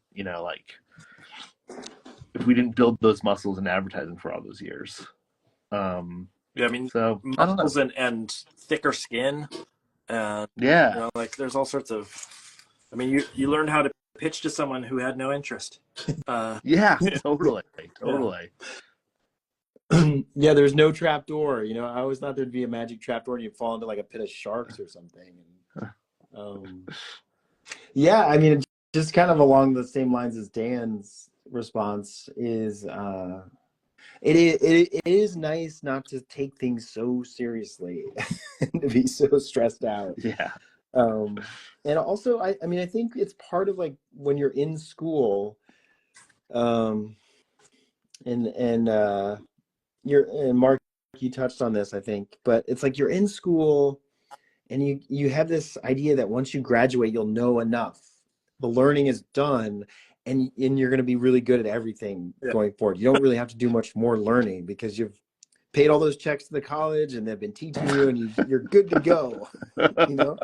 But it's like learning is just like not, it's like kind of just staying, I hate the word humble, but it's like, just knowing that it's okay not to know things, you know, and just to keep learning, and you'll probably forget things, but it's like, you know, you kind of let go of control. I guess it's control. I feel like part of being an artist is you like having control over things, you know, and especially animation. Like animation is something you totally control. You control every moment in an animated film, and it's awesome. It's super cool. It's super fun, but it's also, I guess when you get more into like writing and illustration, it's like it's a little, you have to kind of let some of that go. Yeah. That idea of control. When you guys were working on the animation stuff, was it solely you animating, or was it handed off to a crew that would work on stuff? Or you, I mean, I know you were on the pitch side a lot, but did you actually animate frame by frame ever? Yeah, we would totally animate. We would have teams of people, but sometimes we would be doing a lot of the animation, a lot of the design work. You're kind of like hopping around from different like positions on the production side. I mean, I worked at an animation studio, but that was the setup. It's like everybody does everything, and partially because they were cheap. Yeah, there's never enough money for sure. Yeah. In animation. But the idea of like I think there's this notion that animation sometimes it's sort of, yeah, you just send off all your stuff overseas and they animate it and you don't have to do any of the work kind of situation. And when you do have to do the work, all of a sudden your perception of what you can get away with, how connected you are to the audience, you know, how you hand off a project to someone else can make such a huge difference. Is there obviously you're still interested in doing stuff that's probably related to that, but do you find like with BARB or with, you know, any of the books that you're working on, like let's say the TMNT stuff, are you also envisioning ways to animate or to make your work move in some sense at some point? Or is it sort of you're at a point now where you just go, okay, it's easy enough to just, not easy enough, that is a bad terminology there, but that you can, you know, comics make more of a sense for you at this point? Yeah, no, we definitely still have like a toe in animation and drawings that move. It's like we still I mean, just we love that stuff, and those opportunities like still kind of like, you know, pop up every once in a while, so it's like we're definitely still interested in it. Like, yeah, the TMNT stuff is interesting. I don't know, it kind of goes back to that question I asked earlier about like what would like your younger self be, would they be psyched about what you were working on? And it's like in terms of a dream project, it's like getting to write and draw a Turtles book is like, it's my you know 12-year-old self would have been like totally freaking out. It's like would have been super psyched. Was it taught to you, or was this something that you pitched, the TMNT stuff? So the idea, like, so basically we found out that they were looking for kids version of TMNT, like something in the BARB range, and they asked us if we had any concepts, and we developed something and pitched it. You immediately go, yes, we have something. Yeah. You go home and frantically write. Yeah, exactly, pretty much. No, but it was totally like like if we'd gone back in time and been like, whoa, you get to do this for a little while, we totally would have just let out a ear-splitting squeal of joy. But the other thing too is like working on someone else's project. you know, it's like as we're kind of doing the awesome research on turtles and kind of like digging around at some of the like secondary characters and stuff, it's just like the world is so weird and silly and stupid and fun. You know, it's funny, we were just talking about this, but we're like, there's no way that someone could have pitched this idea and got it turned into an animated show. Like, if you'd gone, you know, creatively, if you're trying to make Turtles as an animated show, there's just no way that anyone would greenlight such a weird world. Yeah. But as a comic book that two people get to sweat over and make in like 6 months or something, suddenly it makes a whole lot of sense when you look at it as a comic book. You're like, oh my God, this totally weirdly works. It's like this, you know, it's kind of grotesque, but also kind of beautiful, weird, awesome take on the sewers of New York and ninjas. And I don't know. So we were talking about how comics, it's great that you can create these, it's such a freeing place to create ideas. And I don't know, that story earlier about knowing your audience that you're pitching to, it's like if you'd applied that logic to the Turtles, you probably never would have made Turtles. You'd be like, this will never work as a TV. There's no other TV show like this. Is just crazy. But yeah, I don't know. Yeah, I mean, no, it's really true. Like, comics are, like, I feel like unique that way, where it's like, it's this area where like a singular vision can be like created, like start to finish, right? It's like two guys can make this thing just with paper and pencil, where it's like, oh yeah, it's got car chases and ninjas and aliens and, you know, like fugitoids and interdimensional travel. But it's like, yeah, there's like two dudes are doing it. They're fugitoids. That's a, like, it's so funny aspect. I'm trying to back. So it's like I collected turtle comics. So when we got this assignment, I like pulled out my long box and was like rereading all my old Mirage comics. And there's a great storyline where there's this scientist who puts his brain inside a robot. His name is Professor Honeycutt. Okay. And then, but like all these people need this thing, and that like some secret he has. So he becomes the Fugitoid. It's like he's being hunted all across the galaxy. And this is different than Krang or whatever, right? Yeah, this is different than Krang. Okay. It's essentially it's just like the movie The Fugitive, but through the turtle lens, right? It's kind of like a riff. Totally. Yeah. Interesting. Okay. And because it's someone else's IP, did you have to meet and get approval? I mean, like I know that, I forget who it's Peter Laird and let's see, Kevin Eastman. Yeah, and one of them is like bowed out or something, right? Yeah, I think Peter Laird, he doesn't really, I mean, they have both since sold it all, like they don't own it anymore, but Peter Laird doesn't really work on it that much anymore. But Kevin Eastman still writes and draws, I think, for the is it IDW? IDW has a series going. Some publisher has a series going. So we actually ended up having to meet with like some Nickelodeon people, because Nickelodeon owns the rights to it. And they were great. I mean, they were like huge Turtles like fans. Like they were like deep into like the Turtles lore. So it was actually really fun, like meeting with them and like talking shop and like brainstorming and bouncing ideas around. Were they wearing? And also they were like, you know, do whatever you know. There's a few like guidelines, but this is like your own universe, so we could kind of do. We kind of got to do anything. They're like, do whatever you want. It's your own universe. It doesn't have to like, like in our particular story, like Bebop and Rocksteady are good guys. They're like, you know, still kind of a troublesome, but they're actually friends with the Turtles. Yeah, you don't have to match. And it's of some sort. Yeah, it's not like you're trying to like dovetail it into like, it's like right when it's the time period between when Luke like gave up on moisture farming and he meets Obi-Wan Kenobi. It's that you know 3-week period where he's like really falling out of love with moisture farming. I'm really psyched about the Disney moisture farming show. That's really awesome. He just gets more and more frustrated. It's just like there's no moisture here. They're gonna run out of stories, and that's what it's gonna end up being. Yeah. Totally. It's like I feel like there should be a part 2 where he's on Tatooine with Yoda, and he's like, "Dude, you're sitting on a moisture gold mine here."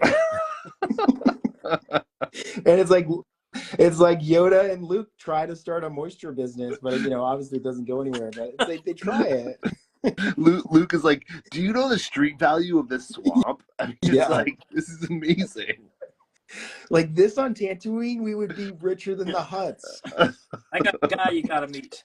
Yeah, totally. I mean, working on an IP that's especially like that has that longevity. I mean, obviously, like Star Trek, Star Wars, all that kind of stuff is in that same ballpark, and just that idea of like there is a fandom to that you have to match and sort of play in their world and in some sense appease them. I just probably like put a lot of pressure on you by saying that. I didn't mean to, but I going back to the idea of sort of you're coming to it as fans too. I'm assuming like both of you must have grown up with Turtles, right? Oh yeah, for sure. Yeah. Yeah, Dan got me into Turtles for sure. Yeah. Yeah. Now, when you were a Turtle fan, were you a Turtle fan because of like the cartoon show, or were you a Turtle fan because of the original comics, like the black and white comics that are like gory and not kid friendly? Yeah. So it's funny. Like I actually got into it. I actually originally got into it because of the toy. I remember like somebody got one of the toys at school, and like we were all like freaking out about this awesome toy. And then I remember going to the comic book shop that we talked about earlier, Comics Outpost, and then seeing the Mirage comics, the black and white comics, and then like getting all of those, and then the show came out, and then the movie came out, and like then that was a really big deal. So yeah, it was kind of like a little bit of a roundabout way into it, but I do remember seeing the show and being like, this is not like this is for kids. You know, it's like the comics felt like very like, and I kind of like that about those original comics too, is that it felt like it was like a little bit dangerous. You know? Well, there was like the comics had like death and what. Yeah. Like I just remember like they're black and white, so it wasn't like there was big blood streaks across every page. But I just remember when I first saw them, I was like, oh, this is not the comic or the cartoon, because I think I found them because of the cartoon first, not necessarily the comic. And it's such a different it's a different type of imagery. Let's put it that way. Oh, totally. No, I really like clearly remembered this. I feel it's like in one of the first comics, like Donatello throws his bow staff and it hits Shredder in the face, and there's like this big explosion of blood. And it's like kind of intense, you know. That old story. Did you go back and watch them, like the original movies, the first one, The Secret of the Ooze, and that kind of stuff, and that third one that I don't remember the title to? Turtles in Time. Oh yes. Wait, did they make a live action movie, Turtles in Time? Yeah. That's crazy. Oh, I don't think I ever saw that. That's the one in like that's crazy. Japan or something, right? Yeah. That's amazing. And it had Corey Feldman in it. Corey Feldman was. Oh yeah, he does a voice, right? Yeah, I don't remember who, but I know that he was a voice somewhere in it. That's so funny. Yeah, I have actually been dipping back into some of the like old cartoons and stuff like that. You know who animated the I just found this out recently, but the intro to the original cartoon, it's that guy who did Aeon Flux. Oh, really? Oh. Yeah. Because if you watch that intro, like if you just like go to YouTube and like look up the intro to the original, it is awesome. Like it is so good. I'll have to. Yeah. I don't remember that being Aeon Flux like at all. I mean, you wouldn't. I feel like if you didn't know it, you wouldn't necessarily call it out. But like now, when you watch it, it'll totally interesting. Make sense. Okay, that's And who did the soundtrack too? Was somebody famous, right? It's the guy from Vanilla Ice. 2.5 Men. You know the producer from 2.5 Men. Oh yeah, right. Chuck Lorre.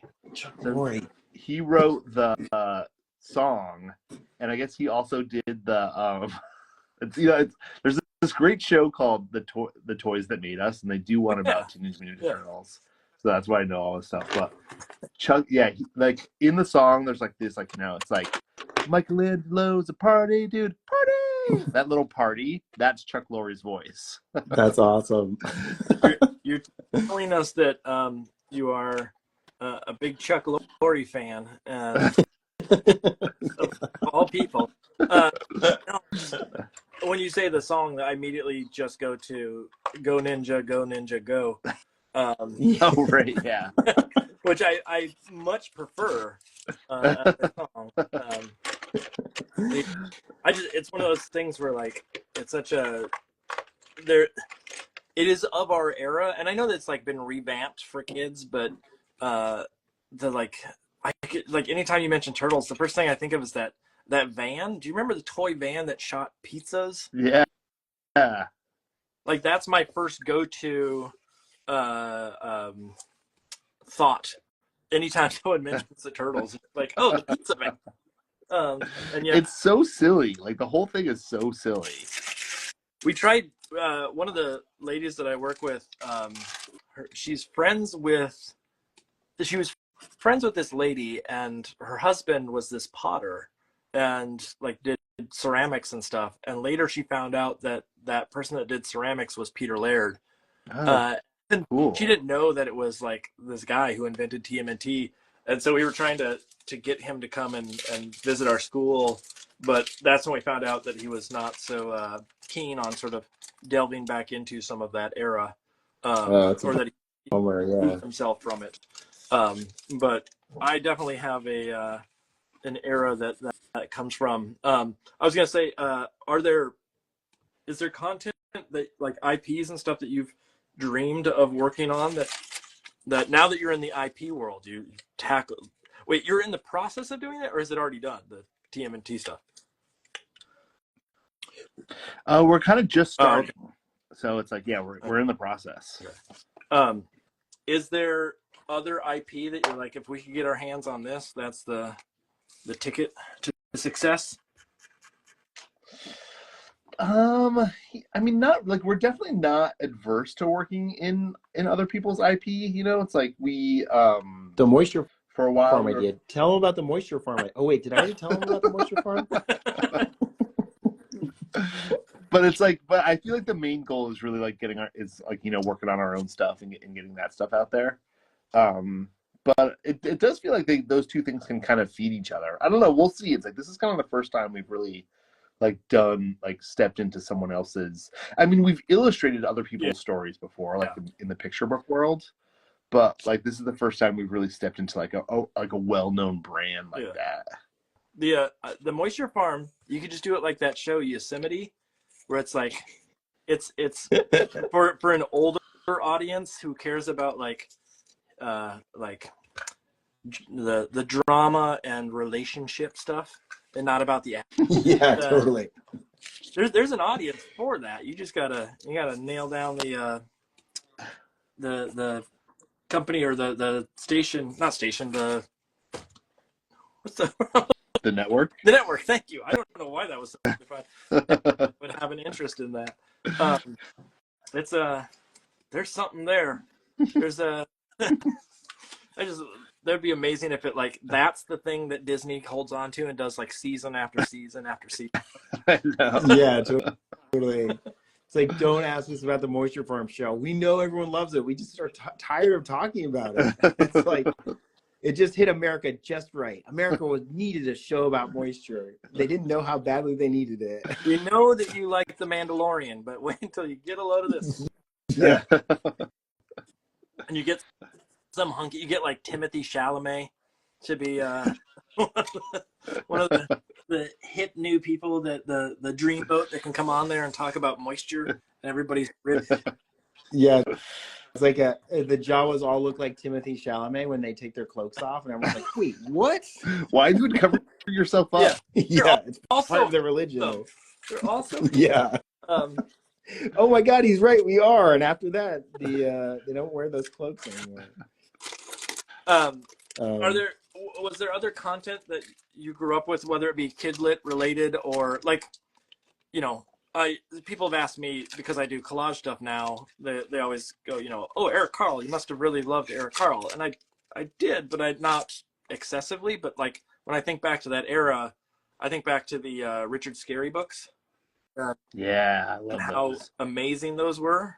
And I'm wondering, is there content in particular that you both sort of like look back and go like, oh man, this was the stuff that really sort of sparked your childhood interest and whatnot. You want to start this one, Jason? Oh yeah, Jason, start. Yeah. No, for sure. It's like that stuff you read as a kid is like super, it's so vivid, you know, it just is like becomes such a touchstone later in life. Like for me, I really loved Calvin and Hobbes. Like I loved Bill Watterson's work. Like his drawings they're so alive, and his characters are so funny and like surprising. And that stuff totally blows me away.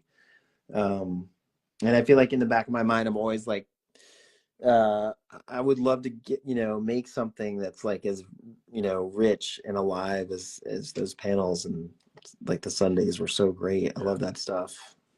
I was just listening to Super a inspiring. podcast, and they were talking about Calvin and Hobbes, and it was a lady that said that she always saw that as a boy's comic strip. And I had never really thought about that idea of like that she had a harder time connecting to it because it was sort of like a rambunctious boy, like Dennis the Menace, I imagine is not a, is in that same ballpark of the audience for it is a not as universal as what maybe we all assumed. Yeah, I think that's probably true. Compared to like say Peanuts too, which is another, love Peanuts, but that's much more inclusive in terms of like there's other characters that are like like Lucy's a great character. Those dirty kids that never wash themselves. Yeah, hey dirty kid. those gross kids, which as I have a 11-year-old upstairs myself, hits home a little too close right now.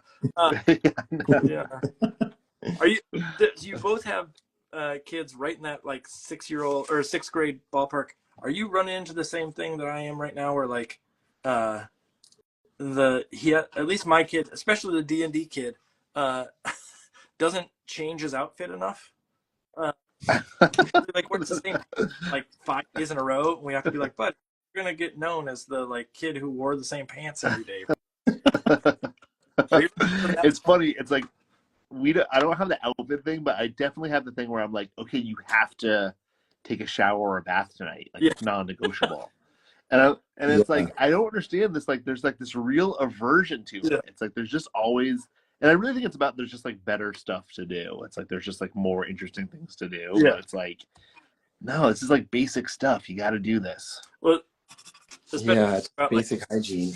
Yeah. TMNT stuff. Like that's the era in which we were going through that same. Yeah. I think maybe we were a little bit younger than that at that time, but of that same ballpark. My wife and I don't know if this will ring a bell and to you both, but my wife and I got this total tangent. On Instagram, somehow we found this feed that's called like 120 Revisited, and it's 120 minutes from MTV. Oh, cool. And I've been going through and watching all these videos of our youth, and there's so much nostalgia that pops up in those, and some of it is like stuff that I definitely listen to, but it's bringing back my youth fairly heavy in moments here. And some of it is stuff that like I was into bad music and didn't really care about music at the time, but now I look back and go like, oh, there was so much good music of our era and our childhood that sort of I wish I knew about earlier on. Were you guys music nuts? I was pretty into like I guess like grunge. I was like definitely into Pearl Jam pretty hard and Nirvana, but I like the popular indie bands, not the deeper cuts. I think Dan was into more deeper cuts. Yeah, like I was definitely like music was super super important to me. Like I had a real pretty heavy ska phase. I got to admit, I was really into ska for a while. Okay. But yeah, like definitely. But and there's something too where it's like I don't know, something happened like in my 30s where I just like stopped looking for new music. And I miss it. Like I miss getting excited about new bands, you know? It's like I don't know, I've got some friends who still like really like love kind of keeping up with like what's happening in music and like go out and buy albums on vinyl and you know like and I really admire them. Like it's I don't know, there's just something really like I think it keeps you young a little bit, you know. You're also going to bed at 9, right? So totally 100%. Yeah. Oh my god, it's way past my bedtime mark. It's a Well, and I think going to live shows too is like a big part of that. Like going, not that I ever got to see like Pearl Jam or Nirvana live, but just going to like live music. It's like there's so much energy that comes off the stage. I love that, like dancing, and it's so cool. just brings back like I don't know, watching that. If you ever get a chance to watch that feed, it's worth it because there is so many like just like I mean there is everything from Pearl Jam to some of the like deep cuts where you're like, oh, I never heard of that band, or videos that I saw that I don't remember even videos coming out from these bands, and all of a sudden they're on. Yeah. It is what was I gonna say? There's something about ska that you mentioned that I was. I saw Matt Pinfield once, like in New York, just walking down the street. Was this? And it was actually kind of awesome. Like we were like, he was like walking towards me, and I was like I like recognized him and was like really excited, and he just like gave me the like smile and nod. He was like, I see that you recognize me, and I'm continuing to walk. Do not stop me. This is Yeah. Yeah.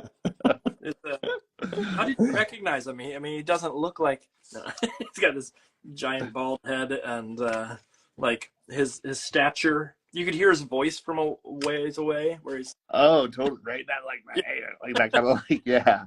I mean, he's pretty recognizable actually. I mean, it's like I feel like he's kind of a character. He's an icon of our youth. Yeah. Were you both? I mean, obviously, like TMNT and books and comics and animation and all that kind of stuff was an element of your life early on. But were you a big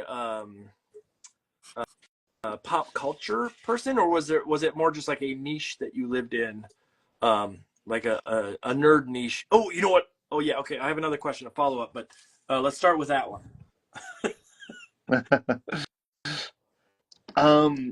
Yeah, I mean I definitely was and am still into pop culture. You know, it's like I mean I've always kind of thought of it like I've always really loved the low art that people take seriously, you know, like it's like Star Wars, like this idea that like someone would take these like Saturday matinees but like just execute them with like just all this love and care and craft. Like that idea of taking something that other people or that most of society considers trash, but like elevating it, you know, that's something that I've always really loved. And that's similar to the concept of the way comics and graphic novels were treated for so long, is that they were sort of trash or they were scandalous, and now it's, you know, they're considered high art.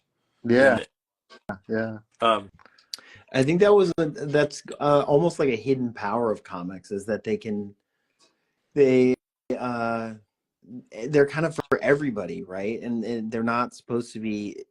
Not taking them seriously allows them to tell stories that are weirder or more out there. There's like the expectations are so low, and that can be an advantage, I think, for comics, where they can kind of take you by surprise.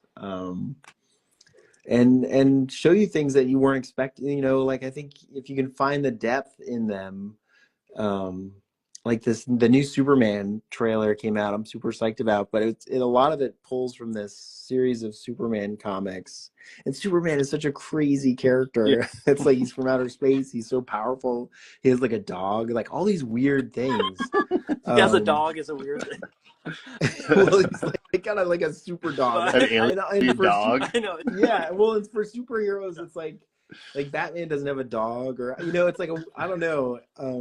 Yeah, but it's like he's the comic is All-Star Superman, and he's dying. He's got like the sun is like poisoning him somehow, so he's like he kind of has to say goodbye to all these things, and it's I don't know. It's like this sneakily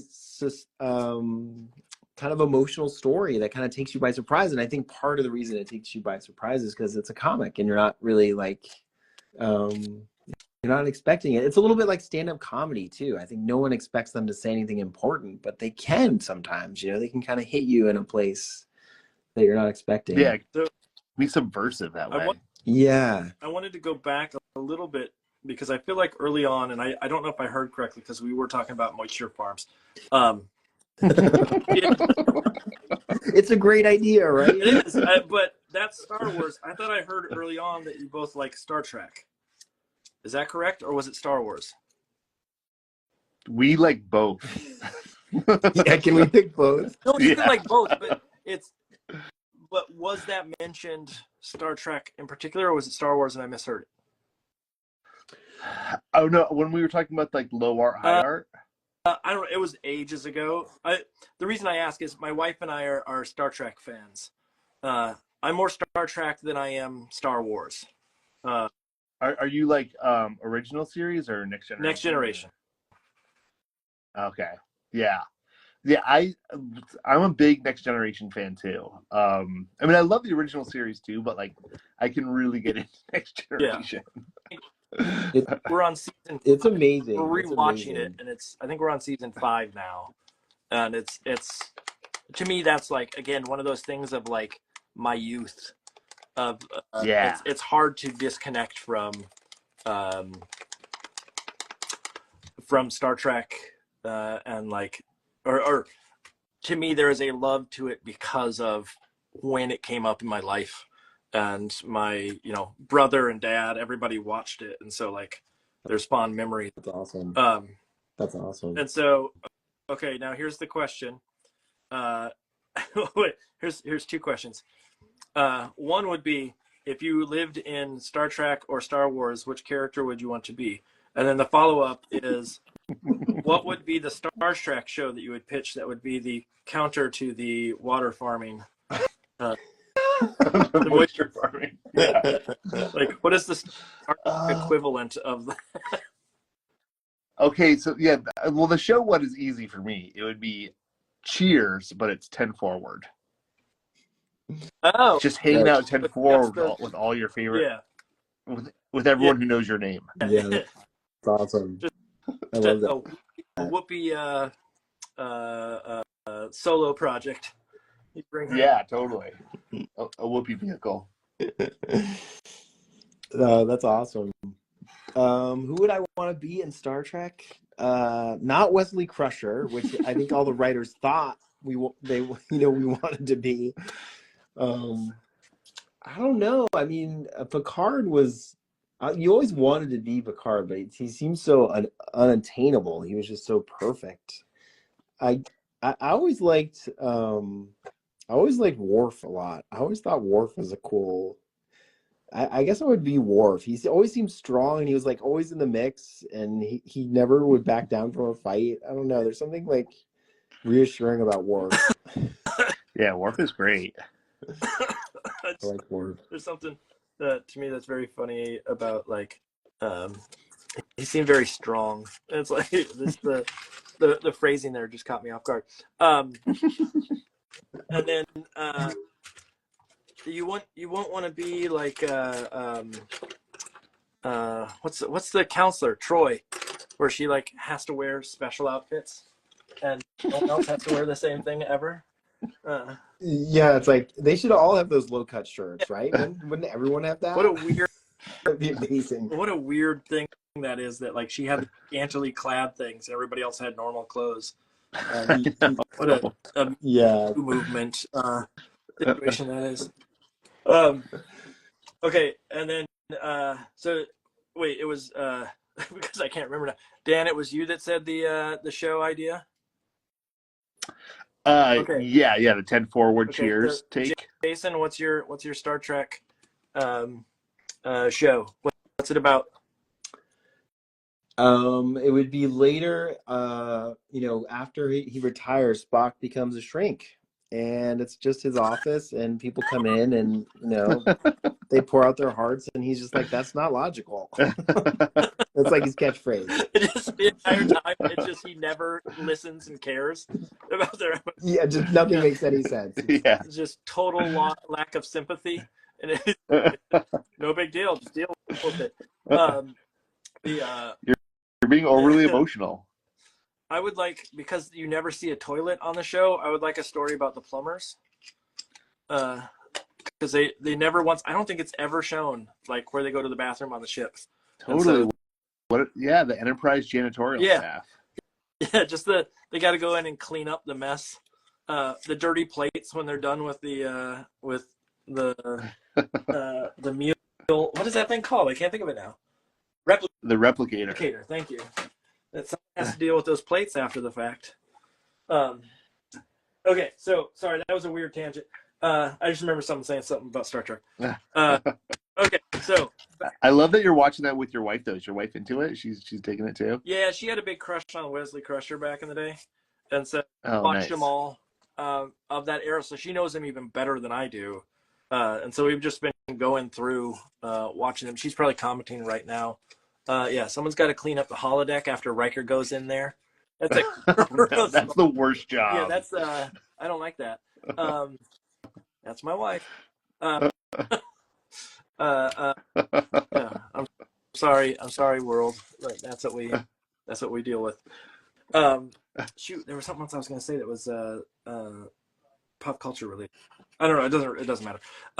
So what about one of the questions I ask folks on here quite often is the idea of in the world of kidlit, there's so much content, and it's hard to keep up with everything that's coming out and everything that will come out in the future. But are you both out there constantly sort of diving into what's coming out? Are you so busy that you don't have time to go out to the store and pick up a book? What is your experience with sort of interacting with the kidlit sort of catalog? My kids actually keep me pretty up to date in a way that I find super useful. It's like they really like, they're always going to the library and bringing stuff back where I'm like, ooh, this looks cool. This looks interesting. But I do, and also I like going to, like, we have a great comic shop that just opened up in the Burlington area up here called Old Town Comics and Cafe. And I love going up there with my kids, and like, we just grab stuff, just like, and sometimes stuff I've never heard of, or sometimes it's like floppies too, where it's like, oh, like this looks kind of fun. Wait, I actually just, what is? yeah, like just like a floppy, just like a single issue comic. Oh, okay. I've just never heard that term before. I was like, what? Yeah. Okay, interesting. I recently got this amazing book. It is, I mean, I don't know if you'd call it kidlit, but it's Transformers. So Transformers IP, but done by this artist Daniel Warren Johnson. Have you ever heard of him? No, that doesn't ring a bell. So it's kind of like a grown-up take on Transformers, but the art is just like spectacular. Like, it's so alive and beautiful. It's like I was having so much fun reading it. It's so cool. Is there no where I always forget, and I know you'll probably know this when I say it, but there's a college for comic studies. Yeah, the Center for Cartoon Studies in White River Junction. White River Junction. Thank you. I could not remember for the life of me. Every time I mention it, I'm like, I don't remember where it is, but it's up there somewhere. Yeah. Have you been there to like talk to that school of any sort with? I haven't. I actually just went to not just, but like in the, I don't know, in the spring, went to a live reading of James Stern, the guy who runs the school. He just published a graphic novel version of Watership Down. And Jason, I think the artist is actually from your area. But it's awesome, dude. It's so good. It's really, really, it's like they did a really nice job. Um, yeah, so they're like active in the scene, and they're definitely like up to some really cool stuff there. But I would love to do something with them. I've actually never like done anything in an official capacity with them. Yeah, just I don't even know how close they are to Montpellier. I can't. You know the place. It's probably not even an hour Yeah. south. It's pretty close. I just figure with the graphic novels that you're doing, and now, although I don't even know, because like when I think of that school, I think of it as being just a bit more independent and not sort of like superhero-y. Yeah, I think that is. I mean, I think that is like it's like it's kind of like an art school Yeah. for, you know. I mean, it's like, yeah, it's definitely more about like, yeah, like kind of like expression and yeah, personal stories and stuff like that. But I mean, I'm sure there's all types of artists there. Oh you yeah, know? yeah. I'm sure if you came up there and said, "Here's a superhero thing or a TMNT thing," they wouldn't go boo and kick you. Yeah. Is there are there comic book artists in particular that you both, or graphic novel artists that you both are like, hey, this person's the not necessarily up and coming, but this is someone who everybody should know? I don't know. I mean, we are like kind of. I feel like we are in our caves a lot. So, like predicting what's coming, what's going to be big is I don't know. It's like I often get excited by the people that are kind of on the fringes more than like the bigger artists.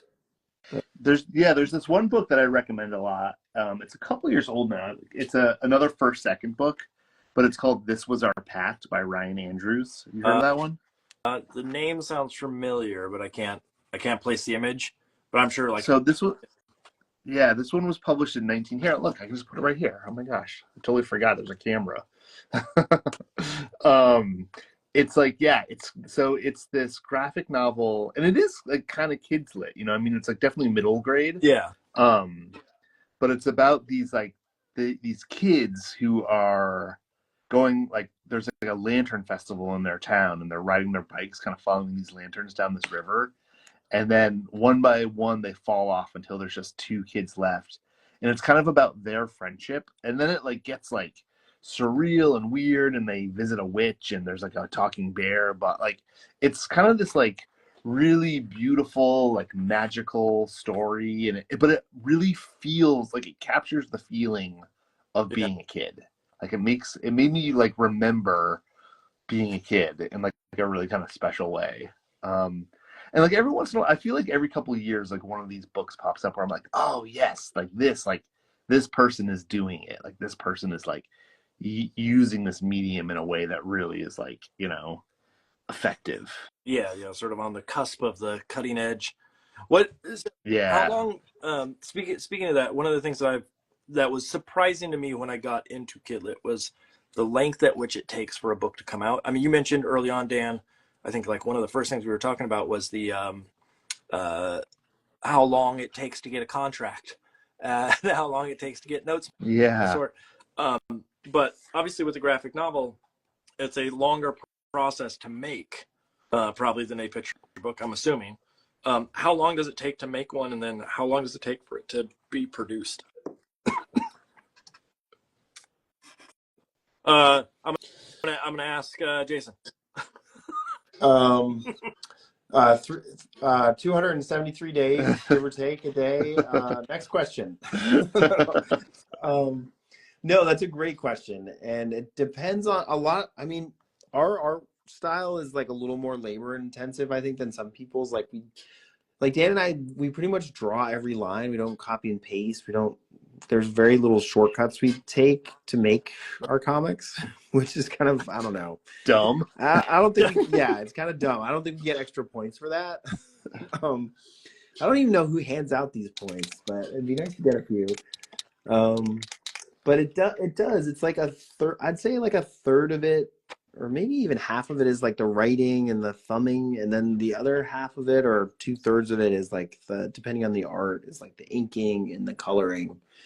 But it takes us about 9 months to make a barb, which is, 250 pages. The blueberry and pancakes were a little quicker. I think those were like more like 6 months. But yeah, it is like it's like a year. It's weird. It's weird coming from commercials, which were, about a month or 6 weeks or sometimes 8 weeks, but they're really fast, short schedules. So publishing feels like glacial in a lot of ways. But now, I mean, that, now that we're kind of in it, we're kind of used to it, I guess.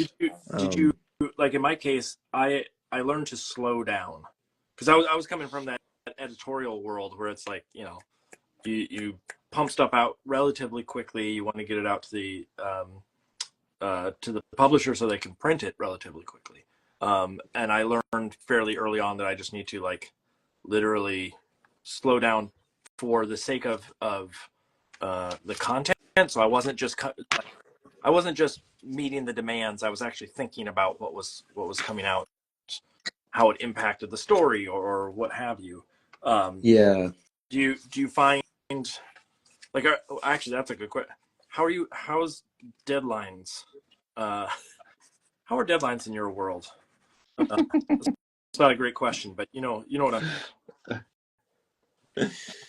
They're useful, Yeah. right? They help us make stuff for sure. Do you push up? But we're Yeah, I mean, I think they're necessary. It's like we try to like really respect deadlines and really hit them. I feel like sometimes there's like a little bit of this, like, I don't know what you call it exactly, but it's almost like in Star Trek where Scotty is like, it's going to take me 2 hours, or 2 days to do this, and then Kirk is like, well, I need it in a day, but it was really only always going to take a day. Sometimes I feel like the publishers do that to us. They're like, okay, we need it by this day, but really they need it, 2 weeks later. But no, it's like, I mean, it's like, I feel like, hitting deadlines, it's like, it's almost a little bit part of like, it's hard to do. Like, it's important to hit them. And it's like one of those things that's like, it's like showing up earlier, showing up, you know what I mean? It's like, it's one of the easy things that you shouldn't screw up, because it's like, it's like, I don't know. It's almost like a forced error or something like that. It's like you should just like make it happen when it has to happen. Did you just use sports talk? I know, and Star Trek in the same explain the same thing. It's like, what's they happening? cancel each other out. Those two things can't. Dan basically just said nothing at all, because sports and Star Trek, it's like two negatives. We're artists, right? Yeah. Talking about, I don't even know what sport it is, but I'm just gonna chalk it up to that sport talk. It's the sport where they have to really dig deep and get it over the line at the end, or else before the other guys do. It's the sport where you have to hustle, where you have to give 110%. Yeah, 110%. It's that's golf or curling or something. I don't know which one it is. Yeah, golf is definitely 110%. I love that, Mark. What you're working on is awesome, by the way. It's really great. I've been having fun watching it come together. Oh, It's yeah. really cool. That does look great. Yeah, I love the eyes when you put the eyes on there. It's pretty cool. Figure out, I have a book that I'm doing, and I'm trying to figure out sort of how to approach it, and I'm using this as a little bit of a test. I don't know what this is yet, but I wanted fire. This is the witch's house, and she's burned. That's great. Thoroughly burned. That's really cool. But the fires and the skyline or the trees, I just don't want to draw a bunch of trees. So it really and so I'm trying to figure out how to do that. But thank you. I have to go back and watch this after. Most of the time we run this, and then I have to go back in the editing phase and watch what people do, because I can't look up at the same. You know what you both have done amazing at is there was no hesitation about talking and working at the same time.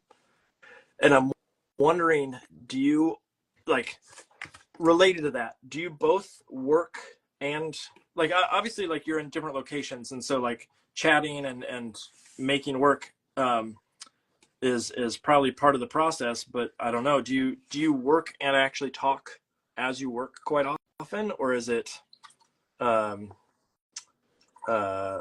was it? Are you in dead silence as you make? So sometimes we talk and work. I mean, I like talking and working. I actually think it's kind of like, I don't know, there's, especially like when I'm inking or coloring, and like it's, I don't have to use all of my brain, you know what I mean? It's like, it's kind of nice having that part of your brain occupied with conversation while you're just like jamming on something. But if I'm roughing stuff, it's like I can't be talking. It's like I need to be like concentrating on it. Yeah, no, I feel like talking is, you kind of activate a different part of your brain, which is nice. Like when Dan and I are figuring out stories, we'll be talking a lot and like watching reference and sketching stuff out. It's kind of like a brainstorming session. And then yeah, when I'm drawing, sometimes I like to put on music and just like really, you get into this like state. Sometimes I'll get into this like really like productive state where I'm just like, it's all just like jamming. It's awesome. I love it. I'm not thinking too hard, but I'm not thinking enough. It's like the sweet spot. It's like, I don't know if you've ever played pool at a bar, but sometimes like you hit that, like you're just in the right groove and suddenly all the balls are dropping. It's great. I'm using pool reference, which technically isn't a sport, so I think I can also throw in some Star Trek, but I'm not sure. I don't want to risk it. But You're cutting a little. the other thing, you know what? I might have to drop off soon. I got to. My kids get up so early. I think I have to go to sleep soon. I think I'm gonna have to do that too. Okay. Yeah. No worries. I mean, let me at least get into a thank you for joining. And sorry about the hassle with the internet at the beginning, or whatever that was. But I must say thank you for you both, and I am glad that we connected. I mean, again, like seeing your name pop up on a book that rolled through our house, and I didn't even, like, when I first saw the BARB book.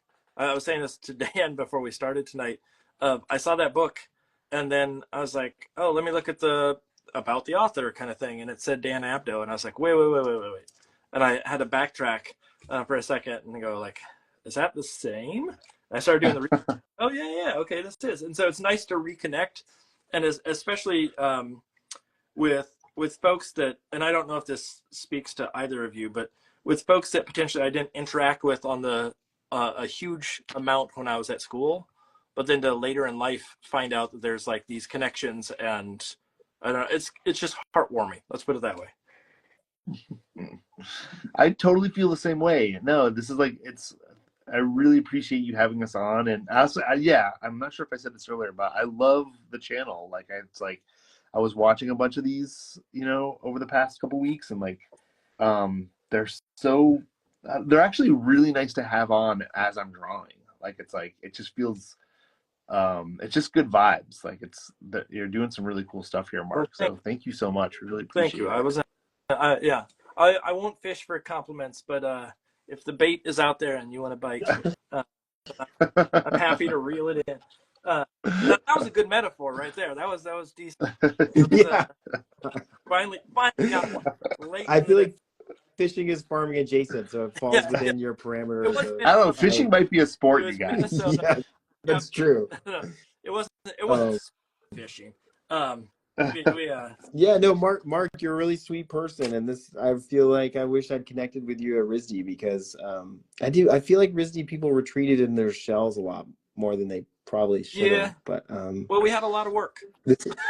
Yeah, I know there was so much work, right? There's so much work to do. I mean, it's funny that now that I'm teaching on the collegiate circuit, that sounds weird, but now that I'm teaching, seeing how much work we did in school, like I really do appreciate the amount that it pushed a lot of us to sort of like to go and achieve. And looking at how many people came out from our era of the school who have made either big names for themselves or have, you know, created such healthy careers, it is really nice to see. And I wish that I knew more people, or that I had stayed in touch, let's put it that way, with more people after leaving the school. But I don't know, Dan, are you going down to the 25th?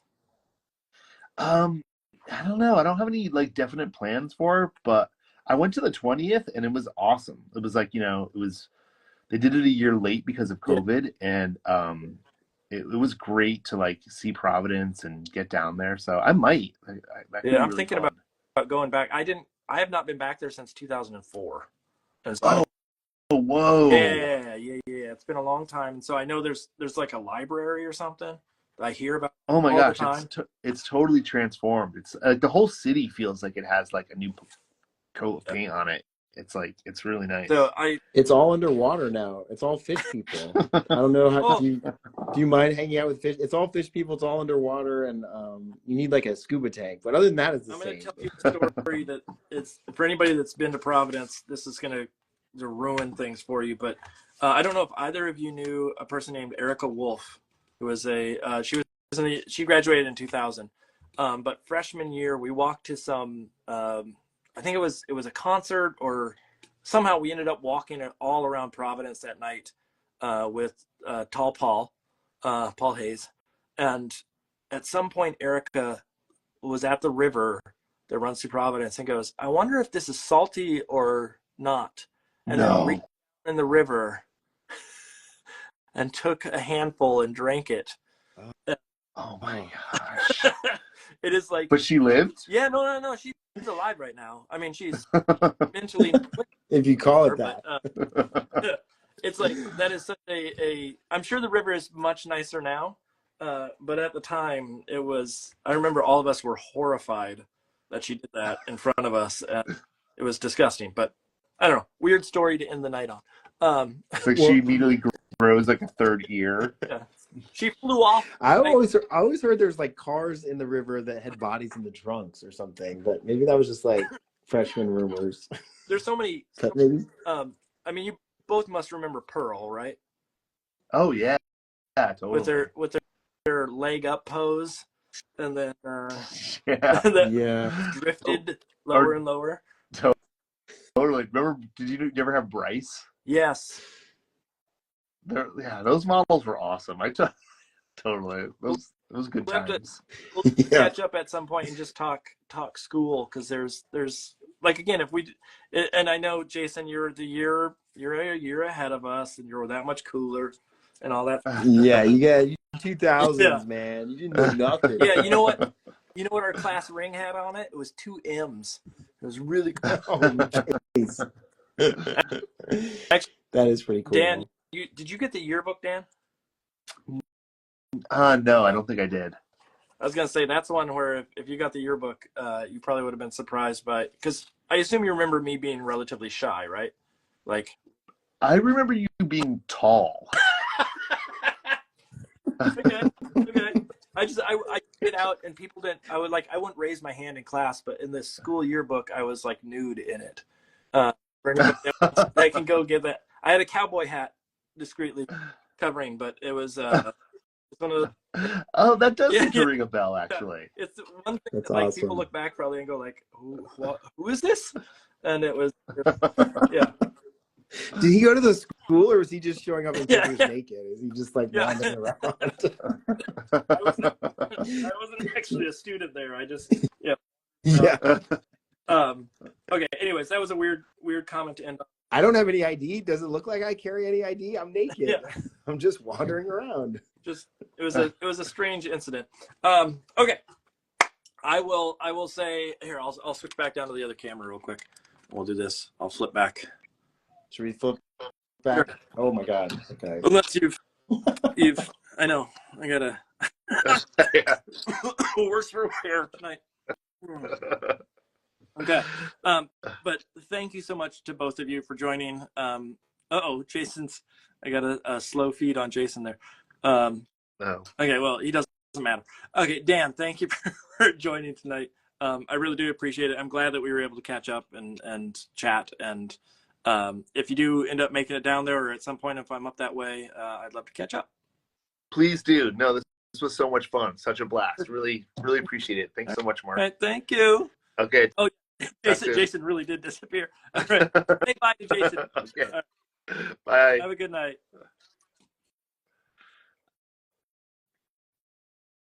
All right, folks. Oh, you get to see my ceiling. I don't like that. So it's 10:46. I'm going to do a few more odds and ends to this. I'm trying to keep this relatively like simple tonight, but I got to figure out what I want to do with it. I do need to probably put a witch or some hint of a witch in there, and some other little like hints that start to make it a little bit more Hansel and Gretel. But for those that are watching, what I'm going to do is I'm going to go back to my feed here, but I'm going to put a ask me anything, and then feel free to ask away, and I will converse through the comments to you all. Teacher Marin, thank you. And thank you again to Dan Abdo and Jason Patterson. And if you don't know, again, it's Dan and Jason. That's their handle. And if you go to, I believe it's just danandjason.com. If you go there, you can find all their books and what they're working on and whatnot. And so go support them. Let me see, I'm going to pin this comment. There we go. Okay, so I'm going to switch back down to my downshoot and just keep working on this thing until it's done. So let me get this set up again. Give me a second here. I'm trying to get the cord in the right spot. So, okay. What I'm trying to figure out is like how much to do. I want to keep Hansel and Gretel relatively simple and not sort of too robust in here. I've been playing around with this recently with this idea of like characters that have they're sort of all the same color. I just think it kind of looks cool, and so I've been playing around with that, and so I might continue to sort of push that on these guys. But I need something to start to like bulk up in here a little bit, and then I need a hint at the idea of like a little witch's hat that's in here. So what I could use, if people are watching and have questions, obviously ask those questions, but also if you have ideas of what I can sort of mess around with on this, I appreciate it. Originally these were going to be trees, and maybe they still could be. I could get in here and like add some sort of like interesting dark green. If I can, maybe I can get more of this color, because this color would probably be good in this situation of like sort of build up these trees. I don't even know if I like the white that's here, and so maybe I just do tons and tons of trees up in this range, and maybe some bushes and things of the sort down here. But I like this color, and so it's a question of can I get that color, more of it? So I might make a little bit of that in the background here. So what kind of questions do people have? How can I help? Now's the time where I need some questions from the audience to keep me entertained. And if you don't have answers, well, then I don't know what I'm going to do. I'm going to be sad. I'm going to cry.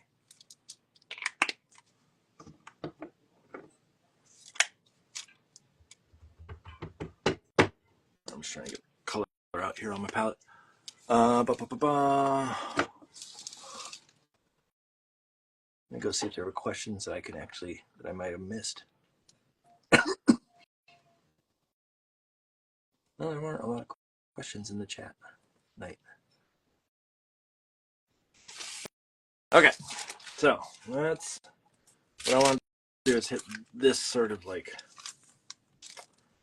earthy color. And so I'm going to try to mix the best I can something that feels like that sort of brownish green, but relatively dark in its color. Might even add a little touch of black into it, just to like richen it up so it starts to venture into a darker territory. There we go. Now we're talking. Whoa, look at that. That's a color. Okay. Teacher Marin, how long does it take to wait from point of its submission to get a response from publishers? That's a good question, but a loaded question. So it really depends on how you're submitting. And so the equivalent of when you are submitting to a publisher, a lot of them are do not take unsolicited manuscripts or books. And so there's this idea that, generally going through an agent is going to get you a little bit better footing for getting your content seen. Doesn't mean you can't do it without, but it is a little bit of a harder road. As far as the response time, assuming that you have an agent and you get it out there, it could be same day, but more likely it's a couple of weeks, somewhere in that range, or sometimes even a little bit longer. It really depends on sort of in what level they're looking at it. If it's something that goes to auction, it's a whole nother aspect that people are bidding on trying to get your book. I've never had that happen. I wish. That'd be cool, but my feed's a little blurry now. But what was I gonna say?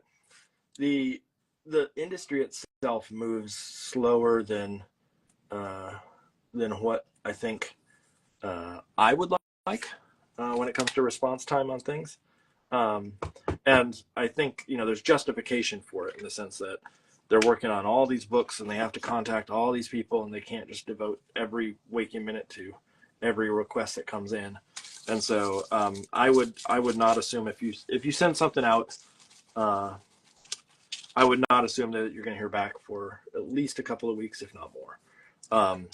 And then if you don't have an agent, might be even longer, just because the agent sort of gets it on the right desks. So, it gets in front of the right people. And so if it has to go through any sort of networking within the company, it can take even longer. It's a matter of just, it may not end up on the right desk the first time. I mean, same thing with like back in the day, we used to do a lot of postcards sending out to folks. And there was always this assumption as an artist that you would send it to the art director, but the art director isn't always the one that sort of hires you. Sometimes it's the editor, and then they hand you off to an art director who else oversees that project. And so you might get stuff to the wrong person and have to wait for it to be shifted over to the appropriate person. Let's put it that way. So.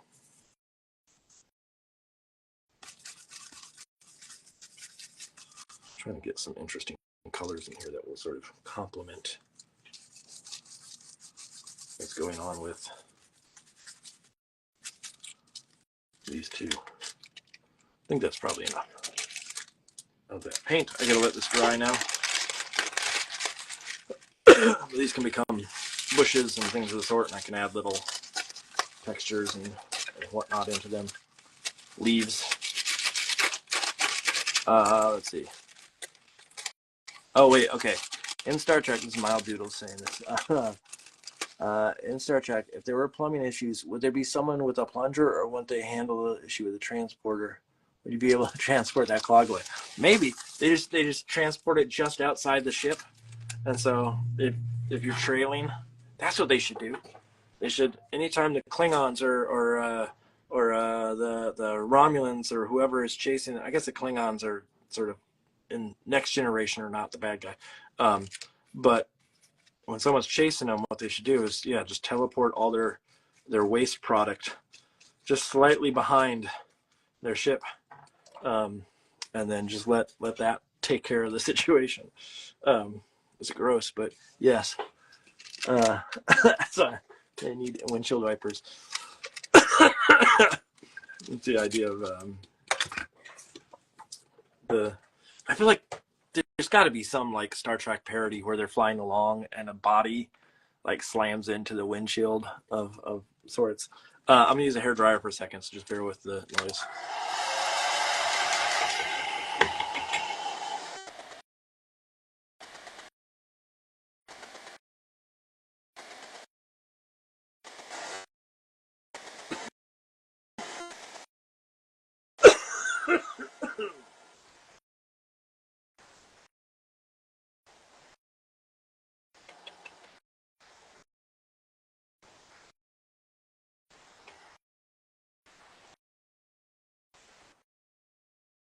Okay. Let me try some sections of this now. And what I want to see is if I cut some of these down, can I get them to start to read like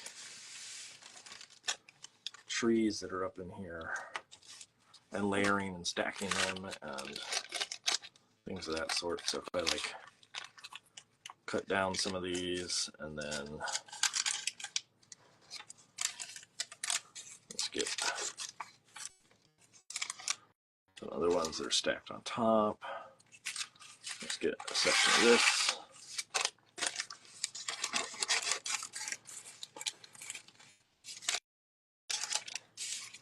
Trees.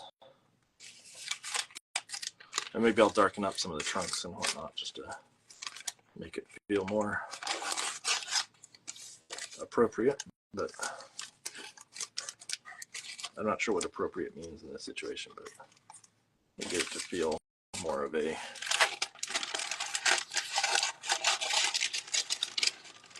right amount of value and texture and whatnot.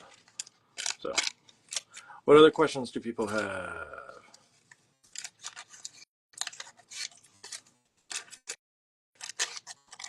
How can I help? How can I help?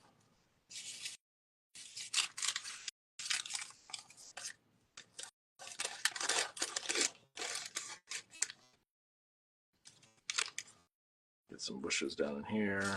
I just like the idea of this, like, maybe I'd let a little bit of the white smoke sort of come up through. Teacher Marin says, I used to live on a barge on a river next to a rowing crew club. They would come alongside the boat to sneak a peek inside, and we would flush the toilets on them. Gross. I mean, they need to learn their lesson. Whether they just wanted to see inside the boat, or they wanted to, like, sneak a peek at something else. And did they know that they were getting flushed on?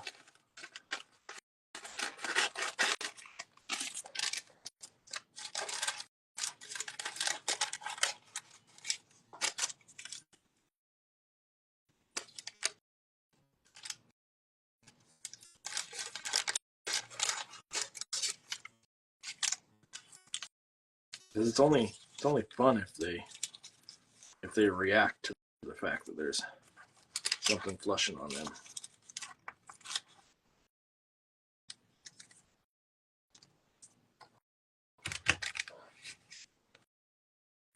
Okay, here's what I'm going to do. I'm going to start sticking some of these down. Start making my way in the world today.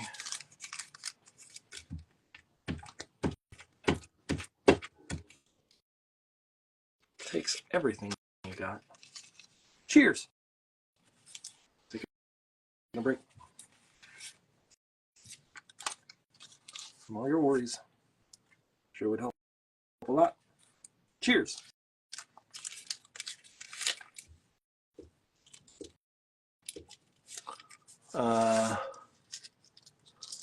We included a square of teepee. Gross. You nasty.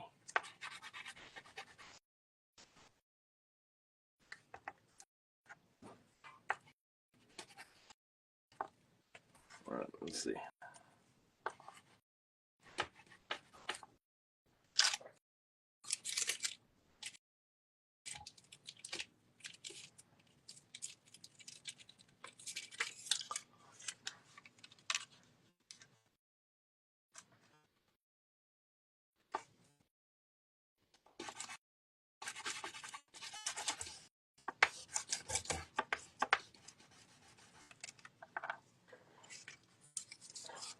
Let's see, I want another clipping.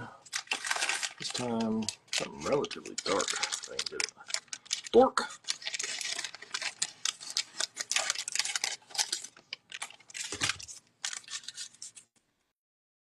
Just to add another layer to what's down here. Hold on a second, Teacher Marin. I will answer in just a second. Let me just...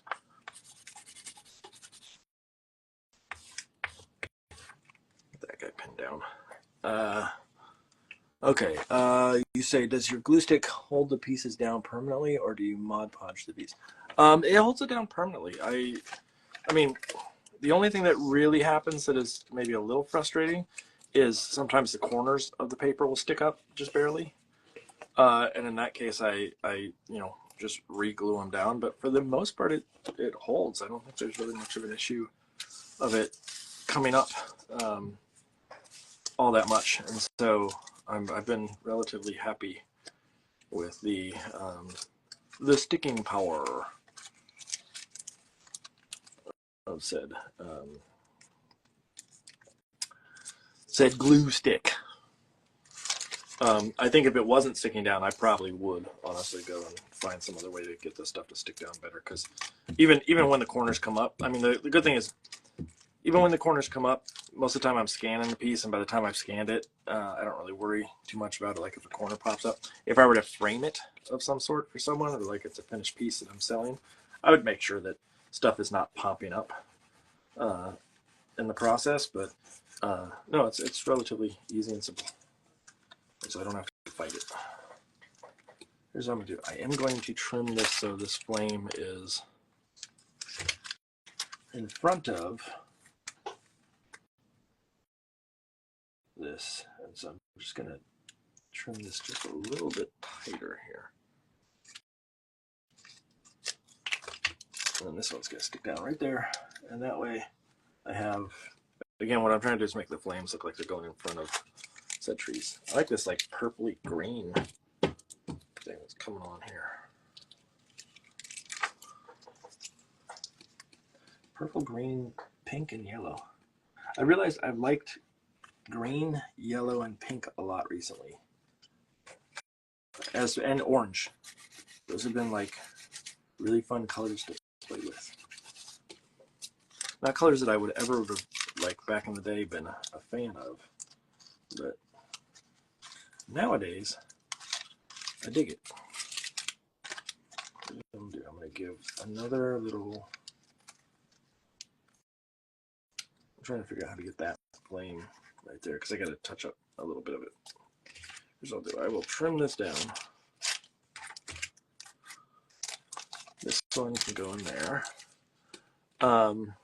What other questions do we have, folks? I know there are people watching.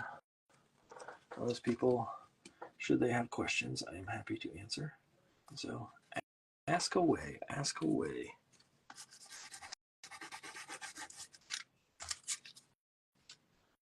What I'll do is do some other little curve right in here. That could be one other tree that just lines up right there. And then again, I'm gonna do stalks, and not stalks, what do you call it, trunks for these that sort of go down in that area. But let's see, I want to get that to match. That will work right there. Okay, beautiful.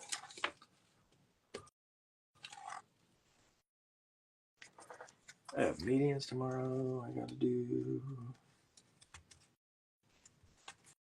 Everybody's excited to hear that, I'm sure, just like I'm excited to say it. I got meetings, and you're all probably jealous. I'm running out of like clean paper to glue on now, just because some of the glue carries over. So I'm trying to find spots that I can do it.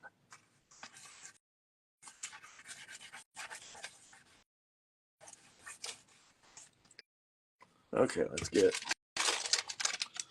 one more, maybe.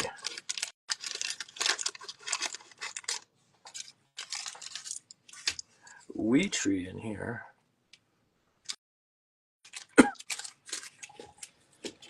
Okay. And then I'll do a couple more. Oh, no. I don't even know if that's on screen when I do that. Tell them about the new show we started watching. I bet not many people know about it. Oh, the new one. When you said, I was thinking Mrs. Davis, which I was like, we already talked about Mrs. Davis. We started watching a show called Class of 07 or 07, however you want to say it. And it is a show about It's a apocalyptic world wherein there's a tidal wave that has come and stranded a bunch of girls at a Catholic school reunion party, people that used to go to school together. And so they, there's lots of craziness that happens. And we're only a couple episodes in, but it seems like it's a decent show at this point. And it's got, I'm trying to think if there's anybody like famous-y name that everybody go like, ooh, that person. What? Oh yeah, it's comedy and it's Australian. So if you like Australians and you like comedy, and it's a dramedy. It's not a comedy. It's not ha ha ha ha ha left and right, but it's a dramedy. Hoo hoo hoo hoo hoo. But it seems pretty good. We will see as we go along. It's got a 100% rating on Rotten Tomatoes, and a 92 or 94% from the user.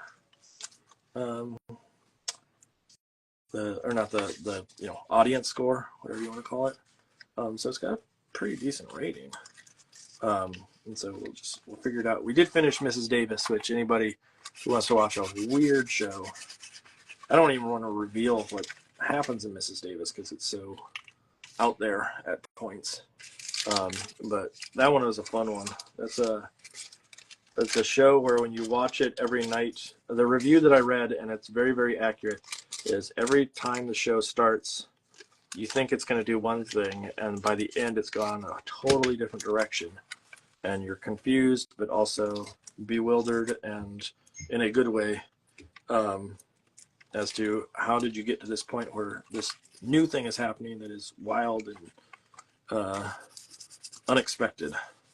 And just to give a synopsis of what that show is about, it's about the blurb says that it's about a nun who is fighting against AI in our lives, and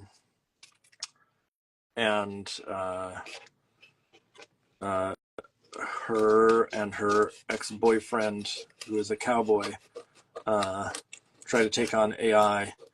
And there's like some religious stuff, obviously a nun, but it's very, very fun. I see Bear Edwards, the Silo. I want to see Silo really bad. I've heard very good things about it. And there was a time where what was the show we watched, Lauren? Foundation, or The Foundation, or something like that. That was on Apple TV, and we got most of the way through it. And at the time, it was either we would start Foundation or we start the Silo show, or Silo, or whatever it's called. And we went with Foundation, but I want to go back and see Silo. If I remember correctly, that's the one where people, it's like, again, a post-apocalyptic, but they live in this underground silo. And it sounds really fun.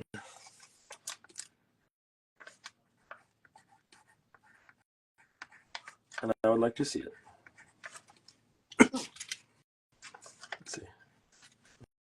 Yes, I can.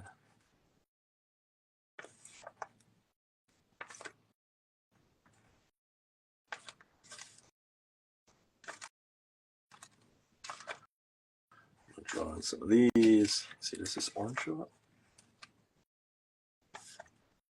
A little bit. Depends on how dark. What was the other color that I had? Oh, this guy.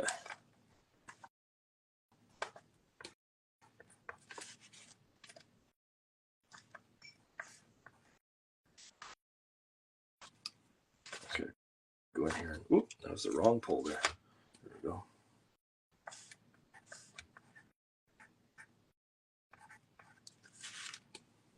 And give some of these bushes and trees, this kind of stuff. American Primeval on Netflix. Oh, what was the documentary we watched too, Lauren? Something about lies.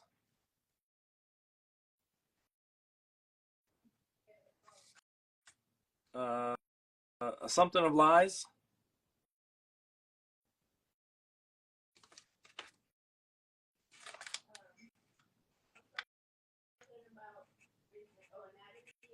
Anatomy of Lies. It was a very, very good documentary. A 3-part miniseries. It's also very frustrating, though. You get angry. Sorry to put. I think in a good way. Like you're. It's one of those ones where you watch it and you're like, how could this happen? And you get angry at the person that the documentary is about. But I also kind of like those in some sort of sick fashion.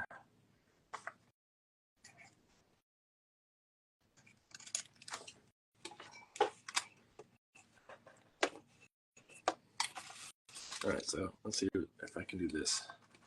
I just don't know if this is going to be enough to do it, but.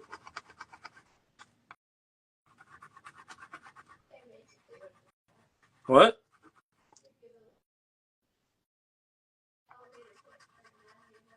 A little elevator pitch? Oh, okay. It's about a lady who used to write for Grey's Anatomy. And what a lying scumbag she is. That's the pitch. Does that sound good, Lauren, like that? What a lying scumbag the lady is from... What?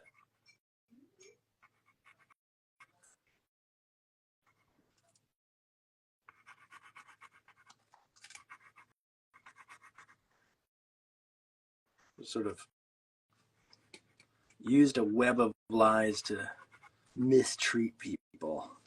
Yeah.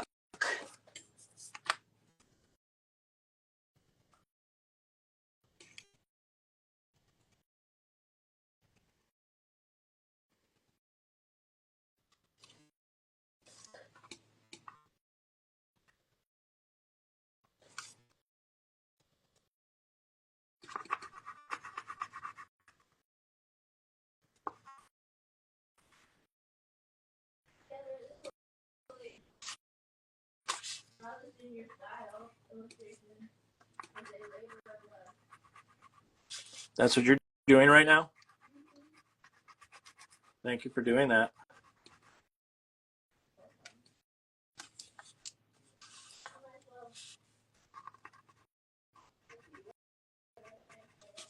Oh, my wife said she's working on a Draw This in Your Style compilation of all the stuff that's been done so far. And so everybody that's handed in one, you will get, you will be in this compilation, but it's, so far there's hundreds of people that have sent stuff in. And so it's going to take some time to put together, and it's a lot of work, and my wife is doing it because she's lovely. She's also a lying scumbag.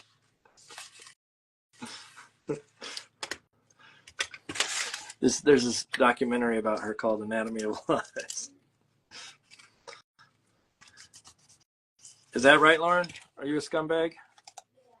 Yeah, but you're my scumbag. If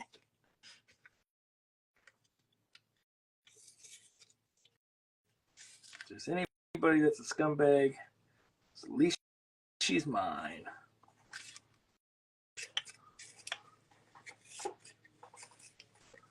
Oh, there's a conversation I missed there, but something about a book. What are books for, anyways? You know what I mean?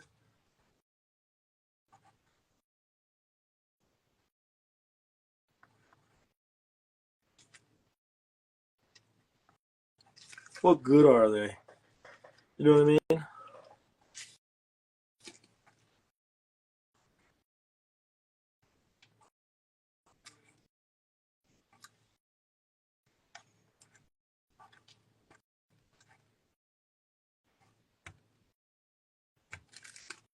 Someone at work today tried to tell me that I should read a certain book.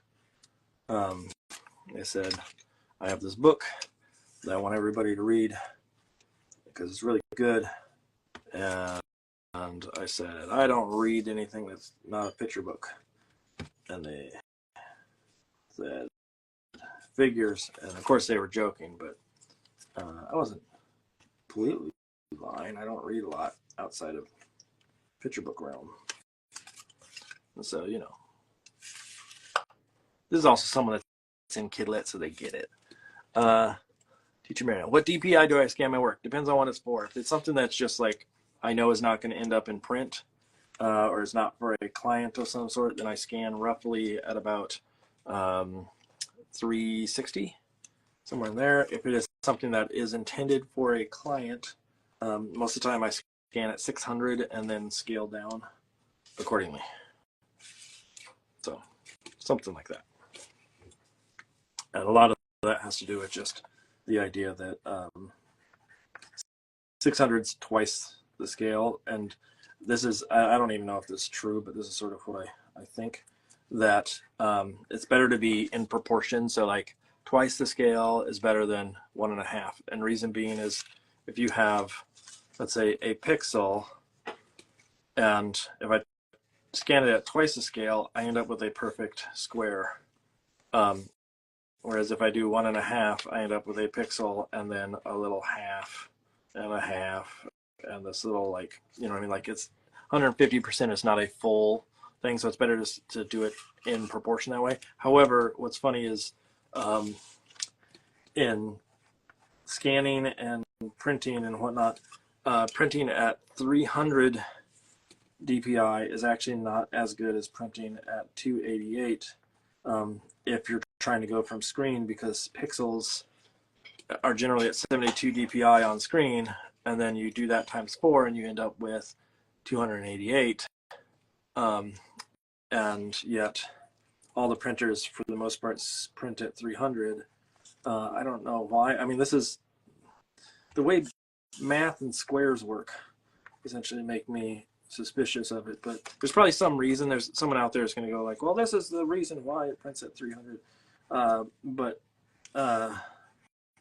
most of the time I have not seen a difference unless I drop underneath 288. But of course, printers are meant to do 300, and some printers, some print shops, like some of the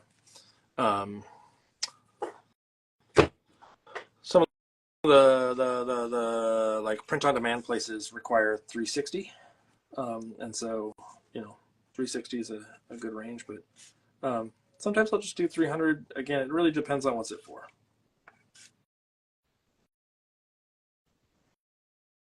If I know that I'm not going to need other versions of it, or like I know I don't need it bigger, and that's where, like, if I'm doing something that is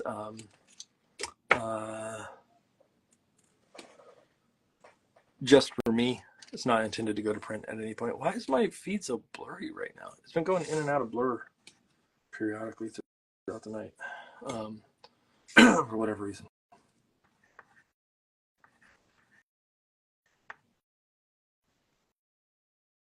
Hopefully it clears up in a minute.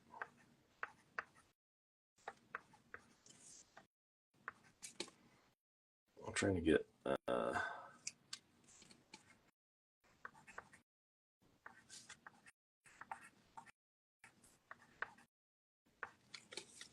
some of these leaves to be random.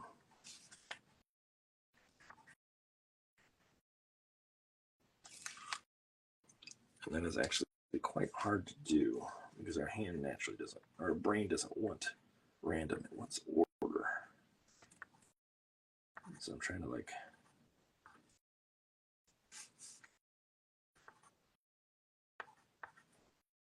be very careful where I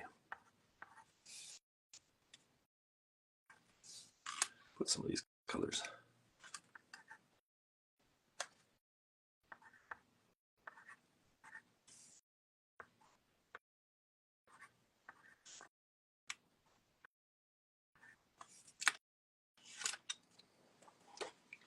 Okay, now the question is, do I want to do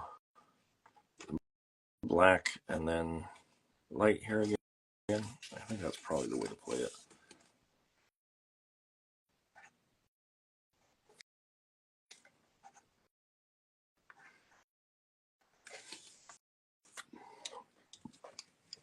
I also want to come in here and see what happens if I.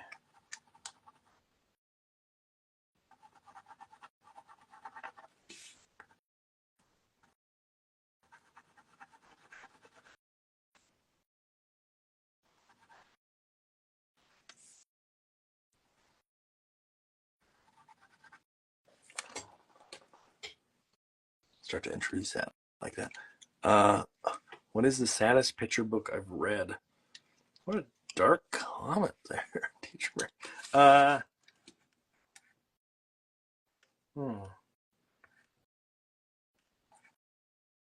don't know why, but the one that comes to mind is The Lighthouse, the Sophie Blackall Lighthouse. I feel like it's kind of sad just because it's. I mean, I know it's not like the worst thing in the world, but it just the quietness is kind of sad in it. The other one that I would probably, well, I don't know. I was gonna say the other one that I might lean on is the, what is it, Finding Winnie? One about Winnie the Pooh. And what makes me sad is just thinking about this as a real bear. Like, it's not stuff like the content is really sad. It's or the story is meant to be sad. It's just the situation is a little sad throughout. I don't know if I like these pink stalks and whether I need to do black. Let's see what happens if I do this. Just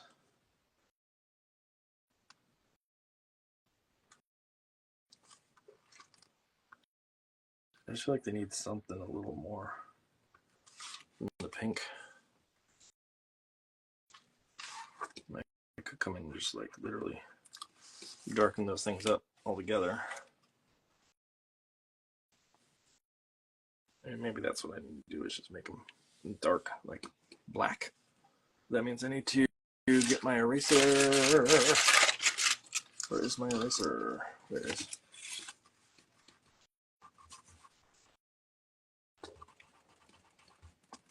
I'll get rid of some of the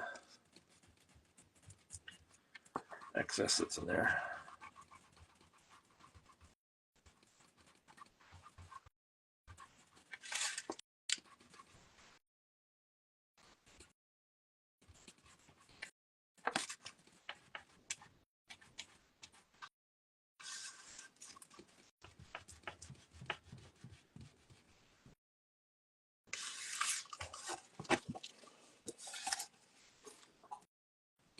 All right, let's see. Do you have a good marker that will do it? Is the question.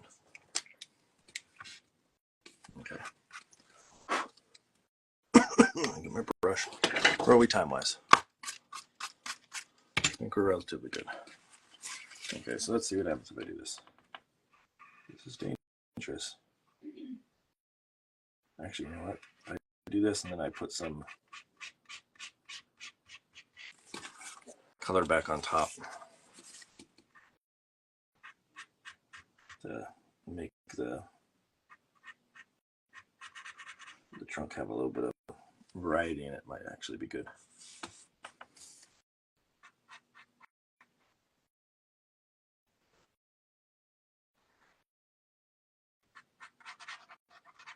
I feel like it's going to be a little bit more connected to the canopy now. Canopy.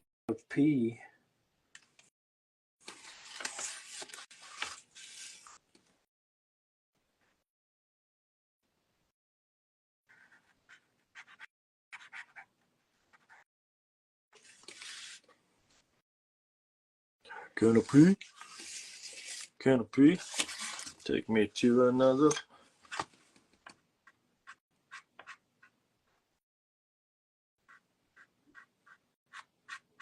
It's like that song, Tennessee. Right, Lauren? What? I gave my horseshoes.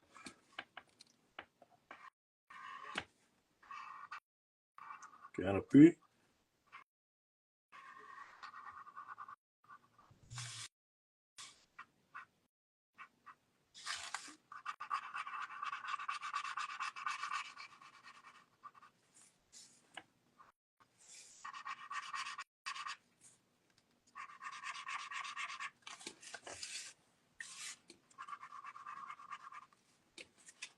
Might clean up the corners and whatnot with the different markers. So it's just something that has a little bit more of a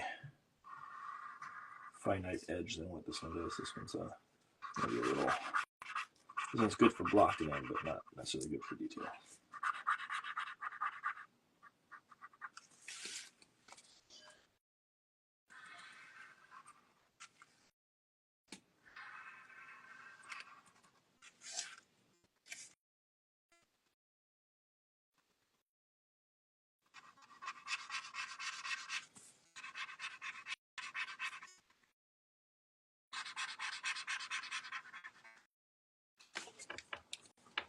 Trees are sort of evenly spaced. I don't know how I feel about that, but I'll try to break them up a little bit.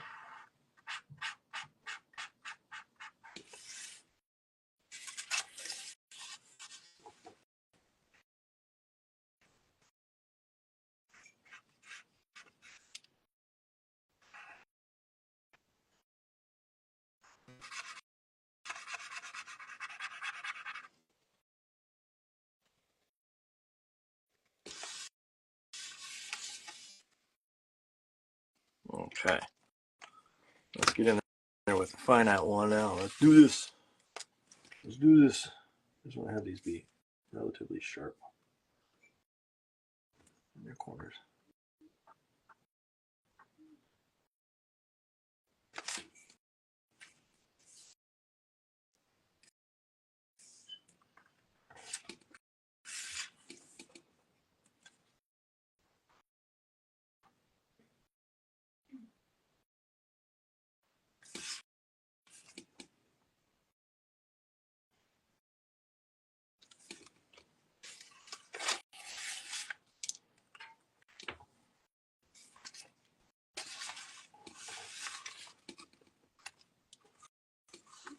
Make sure I don't accidentally.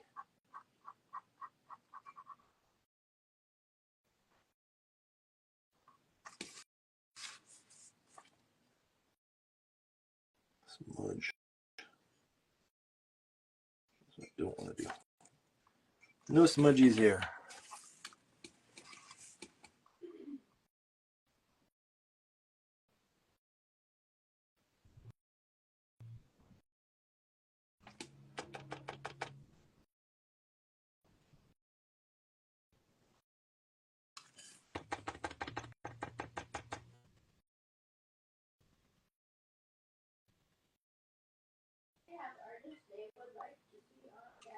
Good question, Ron. Good question. My wife just asked, are there artists that you would like to see on Gavin Doodle? The rules of thumb basically are they're in the world of kidlit, that they have at least a book or two at a minimum that have been traditionally published, that they're cool,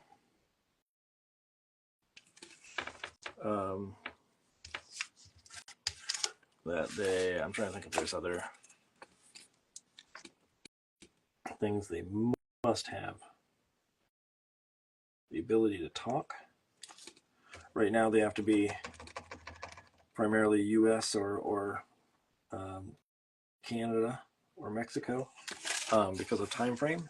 I mean, they can, I guess if they want to be in Europe and get up, they could also be Asia, but Europe right now is generally asleep, and so I don't expect them to somehow be awake at this hour. Let's put it that way.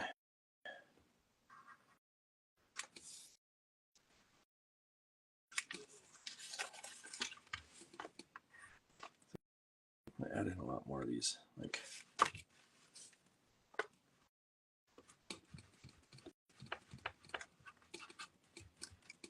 pink lines.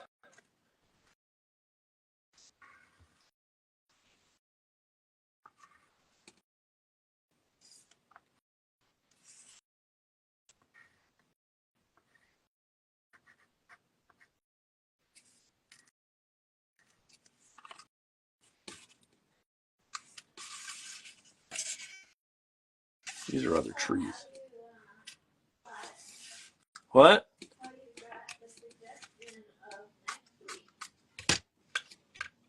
how I got the suggestion of next week.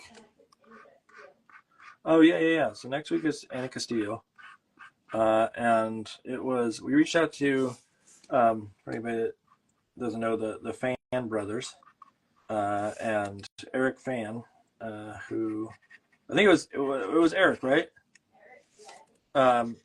Who was hesitant, and I don't really. I mean, I care. I want him to be happy, but he was a little shy. Let's put it that way. Didn't want to go on live, but he recommended next week's guest, Annie Castillo, and so we have Annie coming on to join us. And I knew Annie's book, Ping, from sort of seeing it around and things of the sort. But then when it was recommended that we have Annie on, it was like a no-brainer. Like, of course you would. It was very nice of Eric to relay that. I'm assuming everybody knows who Eric Fan is, but if you don't, the Fan brothers are pretty spectacular. And so we have Annie, and then that's the end of the month, right? No, is there someone after that? Oh, and then Kristen Sora. That's right. It's a 5. I was thinking it was 4 weeks this month, but no, it's 5 weeks. And so Kristen Sora would be after that. And Kristen Sora is someone who actually has come visited my class before. I don't even know if she'll remember. It's been that long, but she did come visit my class at one point, and so it'll be interesting to see if she remembers that back in the day. And she mentors students from the school that I teach at as well. So that will be fun.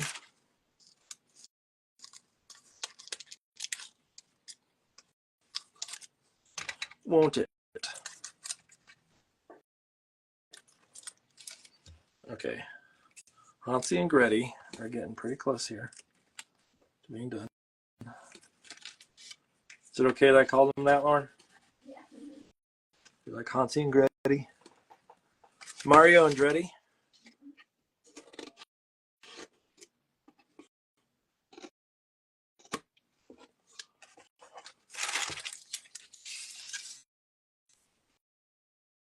So they lit the fire that caused the witch to burn.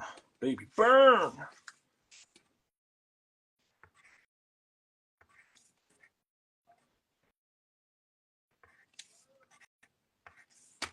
I don't know why I said it like that. It's so pronounced, but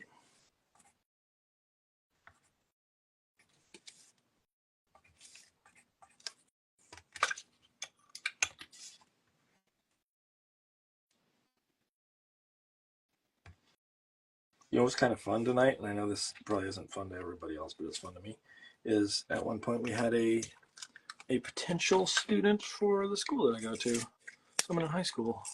I just feel like we don't have a lot of people that tune in that are students that have the potential to come to the school that I teach at, and so it was nice to hear from someone that has that potential. Hopefully they come our way.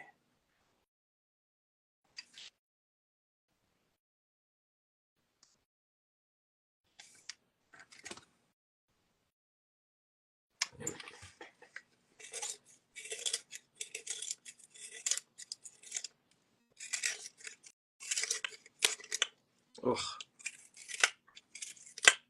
Prismacolor is just falling apart left and right. It keeps coming out. Where are we time-wise? 11:35.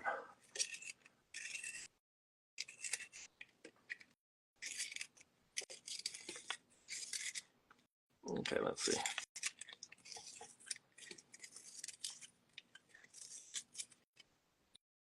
That's better. What?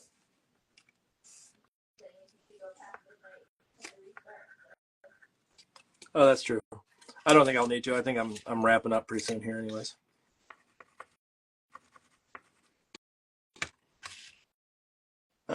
that one? That's the one I want.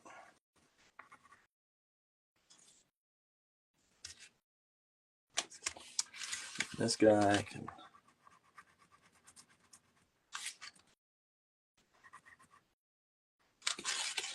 On his pants. Maybe I'll give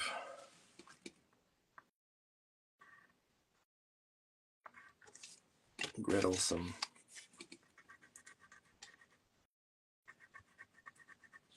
overall looking things. And I need to touch up, where was that? I need a little bit of this yellow paint. Whoop, tiny bit. Let's just touch up the points that sort of got lost. They got covered up just ever so slightly. So just what I might do is digitally, because these aren't as punchy as I potentially would like them, and so I might come back digitally and sort of punch up some of the yellows and whatnot in these.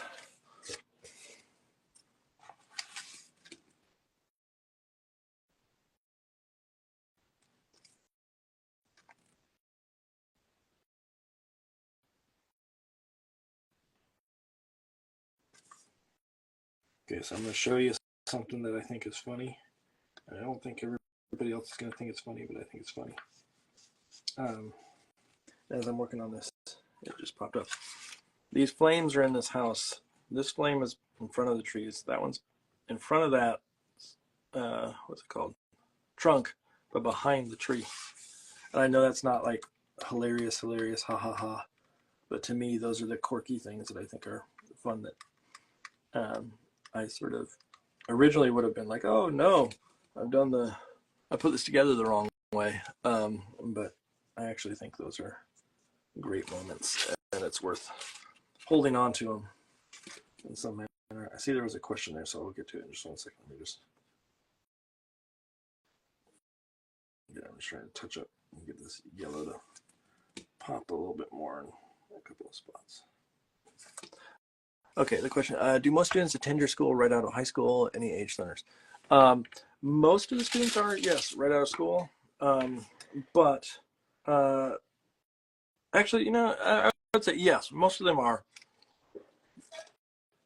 However, we do have a lot of students that come back to school, or students that, like, I have a student who's right now in their late 20s, early 30s.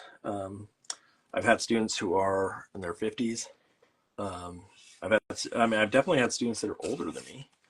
And I'm not saying that in a like, ooh, gross kind of way, but it's always a little strange because it's like, I feel like I feel like it's a weird dynamic because I'm coming as the expert, and yet they have more expertise in life as an adult than I do, potentially, not all of them, but potentially. And then I'm trying to think if I've had. I mean, for the most part, there's quite a few that I will have that are not directly out of school, that like took a leap year or a couple, and then they're coming back to school. But for the most part, everybody's in that sort of like 18 to 24, 18 to 22. I mean, ballpark, sort of straight through. So it's a good question, though.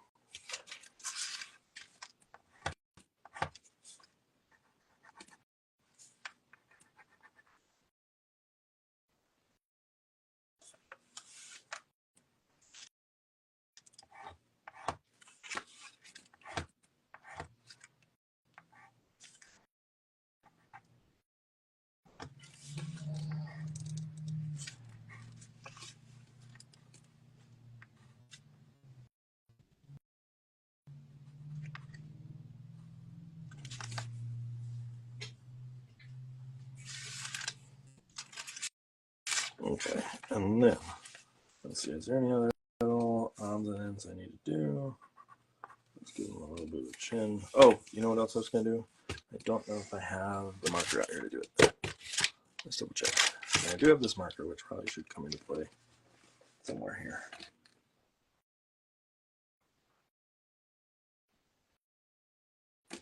Get these noses maybe a little bit punchier here. It's just a bit more of a, what is this? This is pink rose. Some of that sort. It's just a punchier color.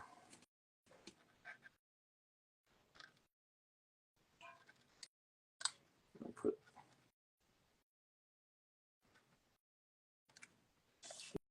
this is the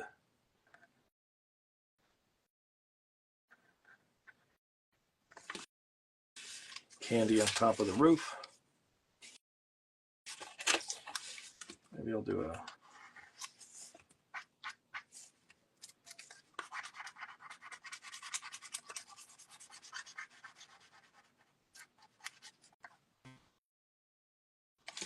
little bit of a pink window there, and then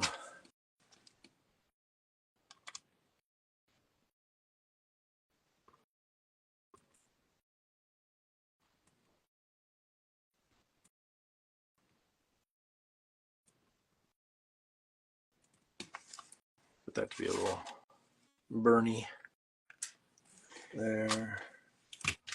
And then once this window dries, I'll add a little touch. I like this color combo.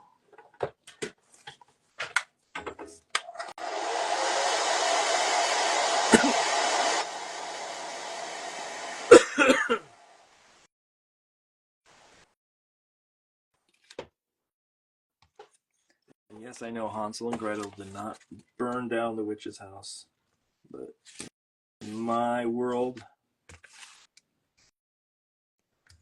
they did. Boy, is it hilarious.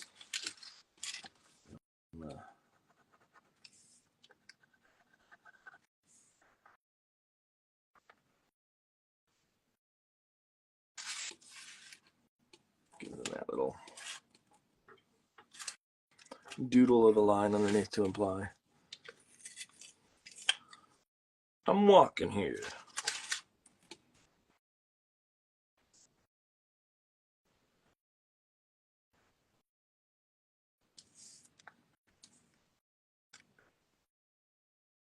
That was for anybody that doesn't think I have street cred. I'm walking here like that. I mean, I don't understand how anybody could not see that as like the most realistic New York accent. I thought I had a small white. Oh, here it is. And I want to give two little teeth in there for Gretel, and make give Gretel a little like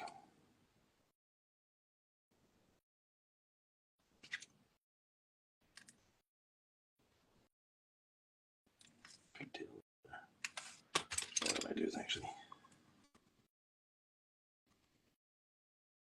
color it in ever so slightly, and then give them ears.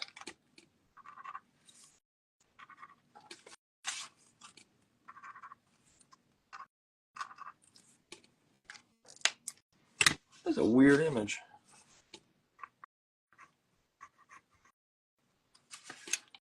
I mean, I like it, but it's just a weird image.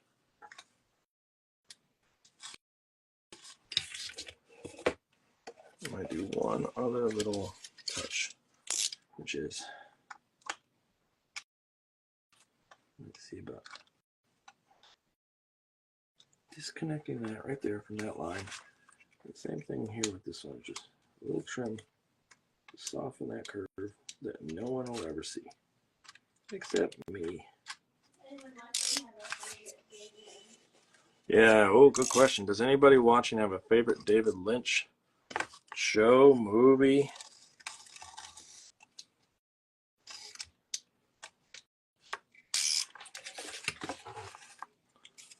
I think I'm pretty much done here, but I will clean it up, get the stage.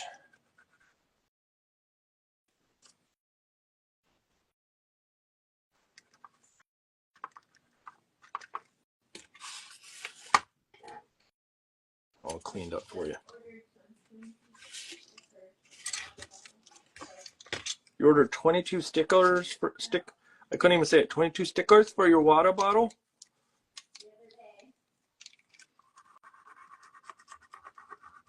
Yeah.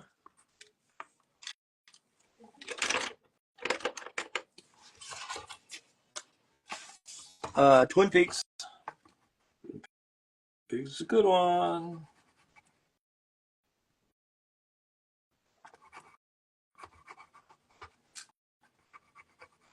I remember when I first learned of David Lynch and saw his work, I was like, I don't get it. And now I'm much more into it as time goes on. I'm much more willing to enjoy weirdness. It's the same thing with Dylan, in Bob Dylan, when I was young, or Elvis Costello. I was like, ugh, I don't like his voice. And now I'm like, I like his voice. And so it'd be like Tommy Waits. Same thing. Or as a child, I did not understand the appeal. And now as an adult, I get it. They speak to the every man or every woman. And it's not about the beauty, it's about the beauty is in the non-beauty. How's that sound? Let's see.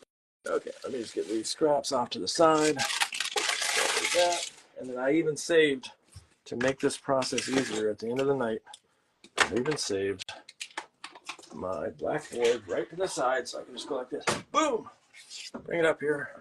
Put it underneath. And we got our little Hansel and Gretel, and I'll get that all lined up in a second. Let me get Hansy Gretzy. What did I call him? Hansy and Gretty. Mario and Andretti. Driving a car real fast. Well, who do you know went out to a show where we all had a blast? Okay, give me 1 second. Sherelle Law, looks like. I'm just trying to get this lined up so I can get a nice clean shot of it. Now the color, I wonder if I can get something that's a little bit more accurate color. Hold on. It's just not, on screen it doesn't have the same pizzazz that it does. Hold on. What am I hitting here? I'm hitting the wrong thing. On. Blast it. Boom, boom, boom, boom. This may be a little better. Let me just hit it to dull. Oh, there we go. Now it's starting to shine. That's a little bit more accurate. Okay, Sherelle says, hi, normally, how do you get an idea of what to create? Most of the time it's just doodling and playing. So here's my sketch for the night. There's my Hansel and Gretel walking away from a fiery building. That's the sketch that I went with. And it turned into this, which I think turned out better. I hope for the better. But the reason why I did this one was Dan and Jason were on.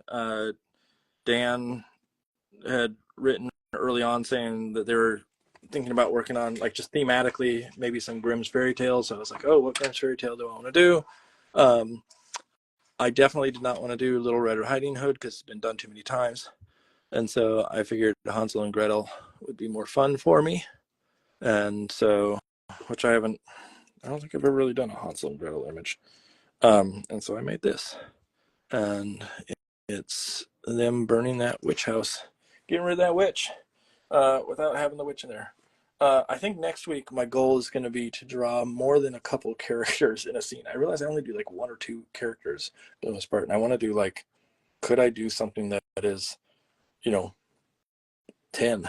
And so maybe I'll do that the next time. But for now, the other way I get ideas is just through conversations, or the ideas sometimes come from me thinking how can I, or what's a skill or something that I want to do that would be good to practice. So if I have to do something that has 10 characters in it next time, obviously the characters are not going to be super complex. because just time-wise to get it done in 4 hours would be hard. And so I will pick something that probably has simplified characters. So it might be they're more shape-based, or they are, you know, a little looser, or I'm not sure exactly how I would manage it, but I can manage it. It's just a matter of taking the time. Where's the brush that I had to wipe this off with? A little dust brush. It's around here somewhere. I didn't throw it away. I know that. Where'd it go? Did I put it over here? No. Did I throw it away? No. I have a brush that I use for dusting off the work at the end. Is it underneath here somewhere? Oh, it is. It literally is right here. Okay. Let's just get rid of some of the scrap. This just gets rid of all those little bits and bobs and tweaks and tabs and zips and zobs.